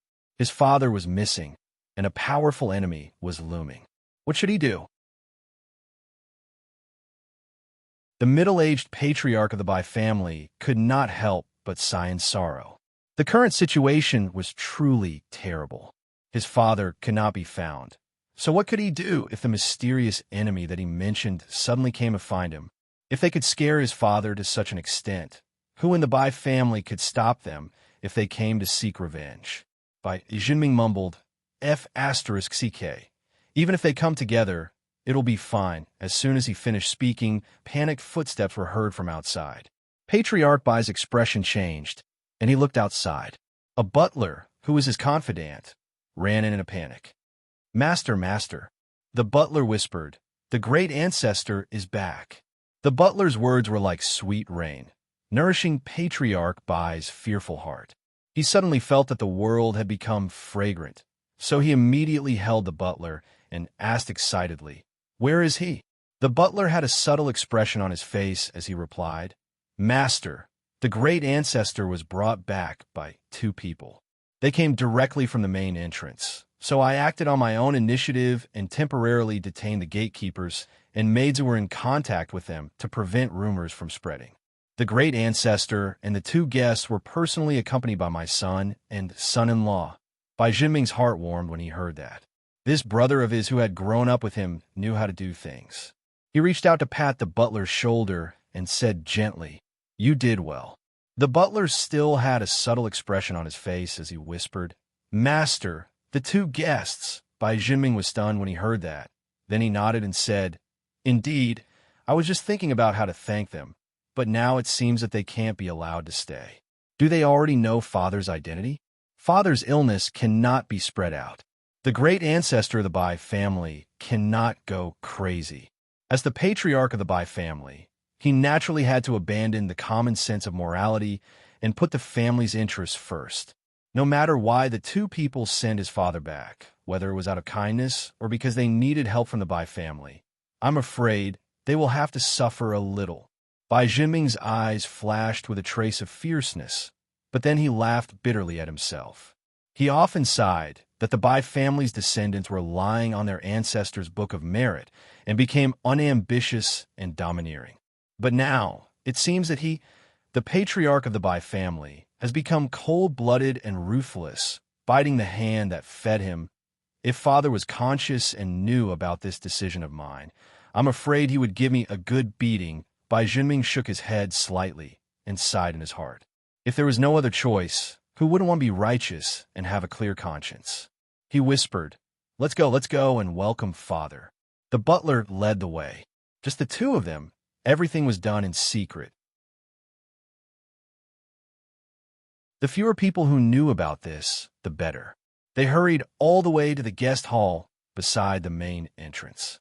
All the servants around them were dismissed, and one of the butler's son-in-law was guarding the door with a sharp blade in his hand. When he saw the two of them, he bowed.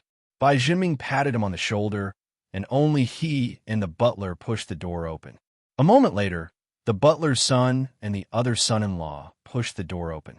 The two brothers-in-law exchanged glances and spread out far away, not allowing any unrelated people to come close. When Bai Jinming entered the door, he recognized his father at a glance.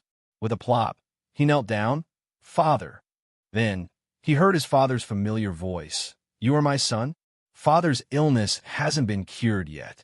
Bai Jinming sighed in his heart. Then, he knelt down and said, Son, Bai Jinming greets Father. You have suffered, I didn't suffer. It's just that. Are you King blind? Bai Yue said angrily, Your grandfather is here. Why aren't you kowtowing and greeting him? Bai Jinming raised his head in surprise and saw a young man sitting there waving at him with a smile. Hey, grandson.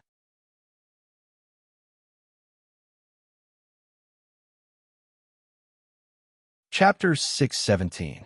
Hi, grandson. The young man, sitting at the head of the table, said. Only then did Bai Jinming realize that this young man was actually sitting at the head of the table, and his father was sitting beside him.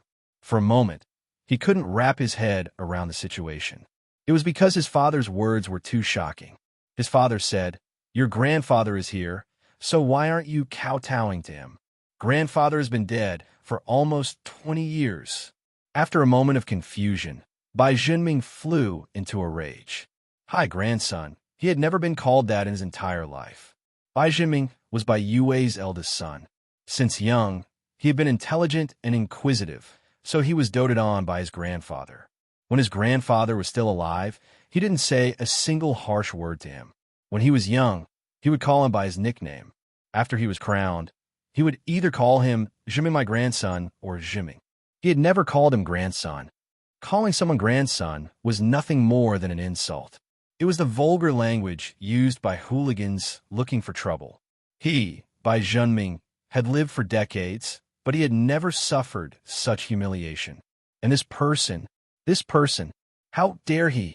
I am the head of the Bai clan, the most authoritative person in the entire West River region, the esteemed guest of the Qinzhou general, the son of the gold radiant sword saint, and the head of the Qinzhou noble clans. You dare to call me grandson? Bai Junming's eyes flashed with a blazing, killing intent. Perhaps my father's mind was in a mess, and he mistook you for his father. But you actually dared to accept it so calmly and put on airs in front of me? How preposterous! Previously, I was still thinking that the Bai family was indebted to you for sending my father back. If I were to kill you in order to keep the secret, wouldn't I be repaying kindness with enmity? Now, it seems that your death was worth it. Bai Junming was furious. His eyes were filled with killing intent as he glared at Sun Lang. Before he could finish his words, he felt a gust of wind in front of him. From the corner of his eyes, he saw his father pouncing on him like a wolf and kicking his chest. Unfilial son, what are you glaring at? Bai Junming didn't have time to dodge. He felt a sharp pain in his chest, and his whole body flew out like a cloud, crashing into the butler who was kneeling behind him. With a bang, he crashed into the bookshelf by the wall.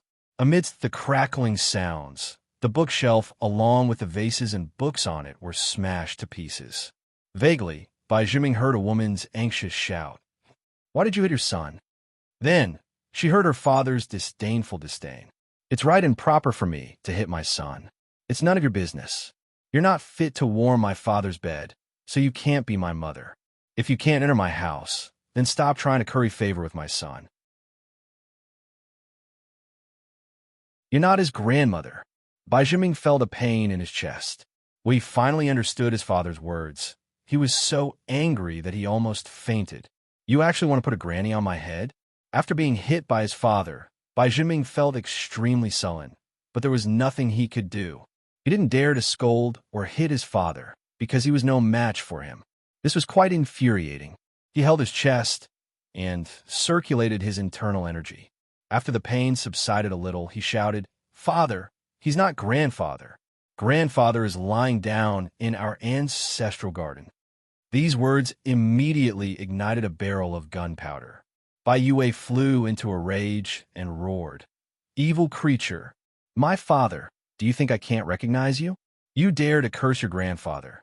This is simply preposterous. I'll beat you to death. Bai Junming saw that his father's eyes were filled with killing intent and didn't seem to be joking. He couldn't help but be scared out of his wits. If he were to be beaten to death by his father for this inexplicable reason, then he couldn't die any more sullenly. When he went to the netherworld and saw his dead grandfather, he was afraid that he would be so angry that he would come back to life. He wanted to compromise for the time being and use a roundabout way to save the country, but he saw his grandfather reach out to stop his father and reprimand him. You're not allowed to hit the child. He's still young and doesn't know any better. Don't hurt him.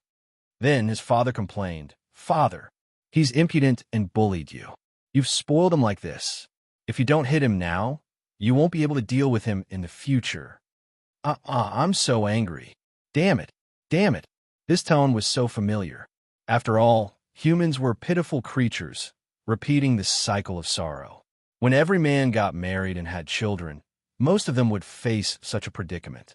Look, his childhood memories were usually accompanied by strict teachings and violent beatings from his parents. At that time, his father was equated to an Azura. He lifted the skirt of the neighbor's flower, went to the river to bathe and catch fish, and came home late from school. These trivial matters could lead to a violent beating from his father. Furthermore, it was glorified as education with love. As the saying goes, no beating, no talent, and a filial son is born under the rod. Then, here came the problem. When he received the education of love, grew up, married a wife, and had a son, he also wanted his son to experience the fear of being beaten in his childhood. He also used the same education of love to make him a talent. But at this time, his incomparably strict father actually became a different kind of person. He doted on his son as much as he was cruel to him in the past, not allowing him to hit or beat him. It was simply infuriating. Bai Zhiming was also very familiar with this kind of thing, so he was even angrier. Damn it. Damn it. Damn it. It's not up to you to talk about this. Do you really think of yourself as my grandfather? Huh? Are you King crazy? When he encountered such an incident, Bai Zhiming was practically angered to the point his liver and lungs almost exploded from rage. This fellow actually dared to take advantage of me and take advantage of me. I'll surely tear him into 1,000 pieces. Tear him into 1,000 pieces. Clan Lord Bai's chest heaved up and down as he glared at the bastard who pretended to be his grandfather. He was the clan lord of the Bai clan, the most powerful person in the entire West River. With just a single word, he could have the entire Bai clan forts, several hundred diners, and several thousand servants chopped off the head of this bastard. But obviously now is not the time, because he saw something in his father's eyes. His father seemed to really believe that this bastard, who was younger than his grandson, was his biological father. Under such circumstances, if he dared to summon the servants of the Bai clan to kill this bastard who was impersonating the old master of the Bai clan, his father would definitely wreak havoc in the Bai clan castle. I have to plan slowly. I can't act rashly. The only person I have to worry about now is my father. Since he's protecting this bastard, I'll send my father away first so that this bastard has no one to protect him. Then, he'll be the meat on my chopping board. I can do whatever I want with him. Bai Zhiming thought to himself as a sinister smile appeared on his face. Enduring the humiliation for now was not a big deal. As long as he could take back today's humiliation by 1,000-fold, he would be able to take his revenge and hold his head high. I must make this bastard pay the price. It's not that easy to take advantage of the Bai clan of the West River. At this moment, he suddenly heard his grandfather whispering, "My son, why is my grandson smiling so sinisterly? Is he planning some evil scheme? He's afraid of you, but he's not afraid of an old man like me. He's pretending to be polite to you to fool you, but I'm afraid he's going to kill me later." Bai Yue was furious when he heard this. How dare he? I'll tear him apart alive. He's all grown up now. As the saying goes, a grown son can't be controlled by his father. It's normal for him to look down on an old man from the countryside like me. Sun Lang trembled as he patted the armrest of the chair. I think I'll stay here for 2 days and then go back to the countryside.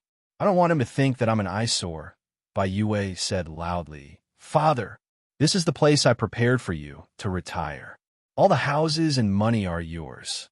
This little bastard is only here to look after your house. If he dares to take away your retirement money, I'll beat him to death. F***CK, his 18 generations of ancestors.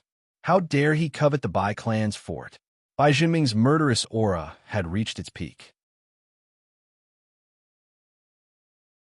He could already use the Imperial Hadouken. Sun Lang sighed.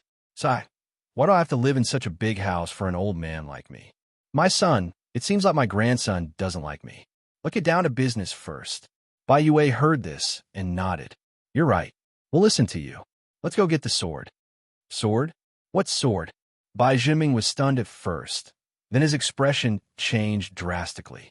The Bai clan's fort was like the sun in the sky. They had accumulated a lot of wealth.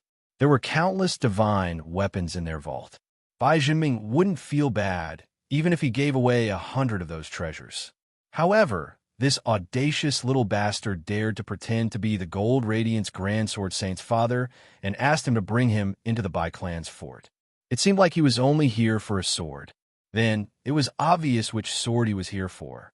Just find a random person in the Qin prefecture and ask him to take away a sword from the Bai clan's fort. Any sword would be fine. Then, everyone would choose the same sword. After all, the Bai clan's fort was the home of a Grand Sword Saint. Bai Yue was the Gold Radiance Grand Sword Saint. The most valuable and sacred sword in the Bai clan's fort was undoubtedly the Gold Radiance Grand Sword. No wonder he dared to pretend to be my grandfather. It's because he was blinded by the sacred sword that he was blinded by greed. Bai Zhiming was so angry that he started to laugh. However, he couldn't help but feel confused. The Gold Radiance Grand Sword was the legendary sword of the Imperial Army. Ever since he could remember, it had been his father's sword and the Imperial Army's sword. He was no stranger to the Gold Radiance Grand Sword. He had seen the Gold Radiance Grand Sword with his own eyes. That sacred sword was the cornerstone of the Bai clan's rise. It was the sword that made his father famous.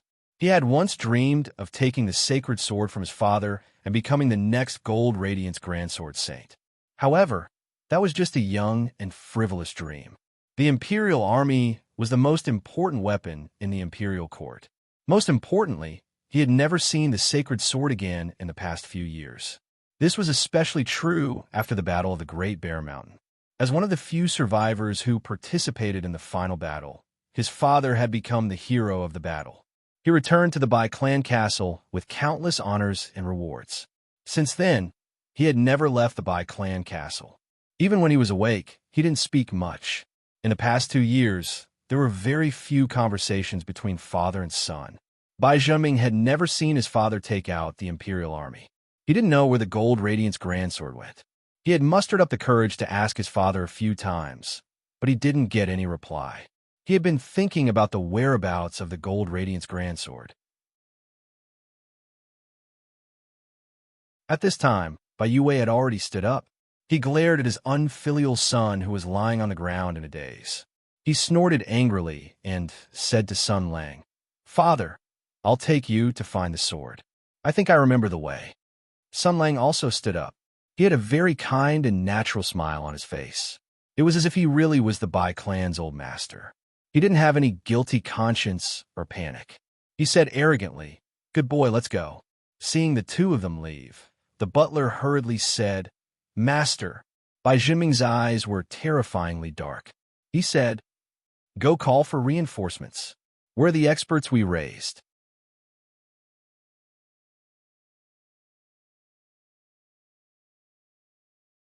Chapter 618. Hearing his master's order, the housekeeper went out with a stern face to call for help. Bai Zhiming patted the dust off his body, snorted, and got up from the ground. He kicked a piece of bookshelf in front of him to the side. His mood was really bad. Then a fragrant wind blew in front of him, followed by a pleasant female voice. "Are you okay?" Bai Zhiming raised his head and saw a girl with a long braid. He had an impression of her. She should be that little bastard's companion. When he first entered the door, he glanced around the living room and saw her. But at that time, all his attention was on his father, so he didn't have time to care about anything else. Why did she stay? Bai Zhiming hated that bastard who dared to pretend to be his grandfather to the bone. He couldn't wait to chop him into pieces on the spot. His hatred for Xie Wei extended to the house and its crow, so naturally, he didn't have any good feelings for him. But even so, beautiful women had some privileges. For example, even though Bai Zhiming was impatient, he didn't immediately turn hostile. He still subconsciously looked at the girl with his male instincts. She was quite good-looking. If those little bastards in the family saw her, they would definitely be infatuated with her. They might even fight over her. She seemed to know some martial arts because she carried a sword on her back. But her martial arts shouldn't be high. Bai Zhiming focused his gaze on the long sword. The entire sword was carefully wrapped in black cloth, making it airtight. Only those young people who had just entered the Jianghu and liked to bluff would use white or black cloth to wrap their swords in such a way to show that the sword in their hands was an extraordinary weapon with an extraordinary origin. Of course, they would soon pay the price for this kind of behavior. It was tied so tightly that if they suddenly encountered a strong enemy, by the time they took out their weapon, their blood would have already splattered 3 feet away. A stupid, hypocritical accessory to a crime.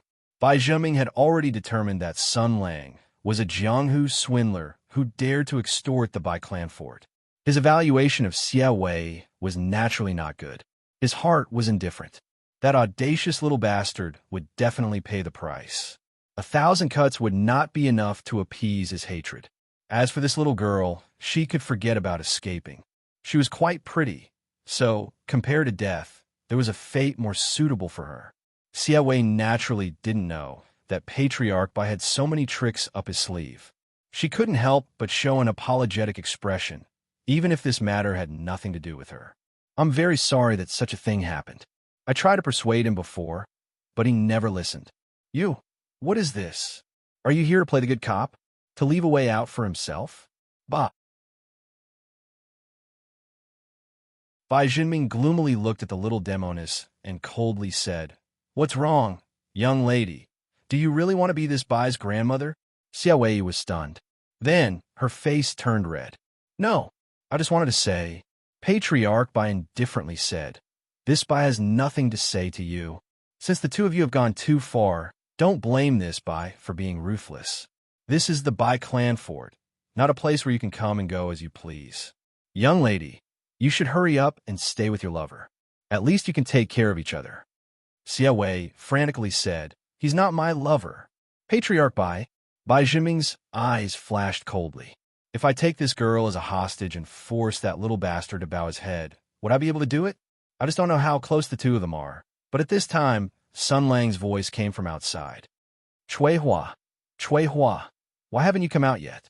Did my disobedient grandson take a fancy to your beauty, speak rudely to you, and get physical with you? If you don't come out, this old man will go in and slap my grandson. Then Bai Yue shouted, Son, what the F*** are you doing in there? Why aren't you letting the one warming the bed come out? She might be your grandmother, so you better F*** take it easy for me. Hearing this, Bai Jinming's face flashed with a strong green aura. Obviously, his anger level had increased again. From what he heard, Sun Lang's words of slapping my grandson and so on were just a thief taking advantage of his father's power, taking advantage of his seniority, relying on the fact that his crazy father believed in him. So he was unscrupulous and arrogant. These words were obviously meant for him to hear, warning him not to act blindly without thinking. But in Xie Wei's ears, these words were another threat. The implication of Sun Lang's words was very obvious. If you reveal anything to Bai Jinming that you shouldn't reveal to him and ruin my plan, then I will directly go in and slap your cheap grandson's head. The little demoness recalled the scene of Sun Lang beating someone up not long ago. At that time, he had pressed the invulnerable Bai Yue to the ground and beat him up violently. That was a scene of mountains collapsing and earth splitting, with ghosts wailing and wolves howling. It was as if a mountain was about to collapse. If the target of Sun Lang's beating was the flesh and blood Bai Jinming, 10 dog heads would have been smashed. In order to ensure the safety of the innocent patriarch of the Bai family, Xie Wei could only bite her lips, push open the door, and leave. In the end, she didn't forget to give Bai Jinming an encouraging look, asking him not to be discouraged. She, Xie Wei, was not standing on the side of the evil Sun Lang. But in Bai Jinming's eyes, this gaze had a different meaning. F***, King, F***, King, F***, King, F***, King, F***, King. This little slut actually dares to laugh at me. Do you think that with my father as your backer, I can't do anything to you? When Xie Wei went out, she was quite dissatisfied, so she complained through the soul link. This Sun Lang is really not a good person. For no reason, he bullied the innocent Mr. Bai. The slut personality yawned. Didn't you use your mind-reading technique on Bai Jinming? The little minx denied. Of course not. I'm not the kind of person who casually peeks into other people's thoughts. It's very impolite. Besides, Mr. Bai is an innocent person. Why would I use my mind-reading technique on him? The sword spirit sighed. Naive. Forget it. You go ask Sun Lang. Xie Wei was confused. After going out, she saw Sun Lang and Bai Yue waiting in the distance. Sun Lang had a smile on his face, his expression indifferent, while Sword Saint Bai was muttering impatiently. She quickly walked back to the team. Sun Lang smiled. Let's go. Do you want to complain? Xiaowei had been stubborn and firm since she was a child. She did everything in an upright manner. Even if the Sun Lang in front of her was a very ferocious and violent person, she would still speak her mind. She angrily said, "It's you who went too far? That Mr. Bai didn't provoke you, but you called him grandson the moment you came in. You even caused him to be beaten by old Bai. You're too bad." Sun Lang chuckled. "You little monster, your mind isn't bad, but you're lacking in wisdom and experience. Didn't you see that Patriarch Bai already had the intention to kill us before he came in?"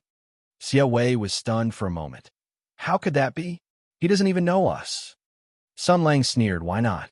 Humans are more amazing than beasts because they can kill people they don't know for some higher and more abstract reasons. These reasons are called righteousness, and the dark ones are called ambition. Since ancient times, only these two reasons have killed the most people." Bai Yue led the way in front, while Sun Lang followed behind. He said lightly, "Do you remember when we first came to West River? We didn't know where the Bai clan fort was, so we asked around in a random town. Whether it was the pedestrians on the street or the roadside vendors, they all rushed to tell us about it. When they talked about the Bai clan fort, their faces were full of longing and envy, as if they were talking about the palace." He stretched out his hand and pointed to the surroundings. "Look at this continuous mansion. It's so magnificent, and the scale is so winding. It's not an exaggeration to say that it's a small city. I found someone to casually ask before, and I'm afraid that the Bai clan has reached the point where they can cover the sky with one hand." Xia Wei was an inexperienced monster, so she was confused. "So what?" Sun Lang smiled. "So what? The reason why the Bai clan was able to achieve what it had today was mostly due to Bai Yue's decades of service in the imperial court. The Gold Radiance Grand Sword Saint was the face of the Bai clan. However, the Bai clan's ancestor became a lunatic, ran away from home, and was brought back by two strangers. If you were Bai Jinming, what would you think?" Xia Wei blinked. "Of course I'd thank those two people." Sun Lang sighed. "If that's what he thinks, then I won't call him grandson. This Bai clan lord obviously wants to seal the news and prevent the news of the Bai clan's old ancestor from spreading. That's why he wants to silence us. If you were more alert, you would have seen Bai Jinming glancing at us when he came in. His eyes were filled with killing intent, and the butler was kneeling behind us. Most of his attention was on us." He concluded, "So, I'm afraid that after Bai Jinming got the news, he already thought of us as dead people. Since that's the case, I naturally want to make him suffer." Xia Wei was skeptical. However, Sun Lang's words seemed to make a lot of sense. His reasons and testimonies were all very reasonable. She suddenly turned around and saw Bai Jinming following them from afar. She couldn't help but feel her heart skip a beat. "Don't look." Sun Lang smiled. "You don't understand people's hearts. It's useless to look." Xia Wei muttered in a low voice, "Who said I don't understand? But, Sister Lu, did you see it before? The fairy's heart was a mess. Why were humans so evil? If Sun Lang was right, Mr. Bai did want to silence them. But how could he repay kindness with enmity?" She whispered, "Why do humans look down on the lives of their own kind and treat their lives as child's play? What's more, if the person who found old Master Bai's men and sent them back wasn't you with ulterior motives, but someone with a kind heart, wouldn't he also be killed for sending old Master Bai back?" Sun Lang said faintly, "This is very normal. Biting the hand that feeds you and turning against you without mercy is something that humans are good at. It's very normal." Xia Wei was stunned again. She faintly felt that Sun Lang's words seemed to have another meaning. She was about to ask when she heard Bai Yue shout, "Father, I remember. The stone house. The stone house where the sword was hidden is there." You're tuning in to the Warrior Lore YouTube channel. Don't forget to subscribe and join us on this journey to catch the most captivating stories.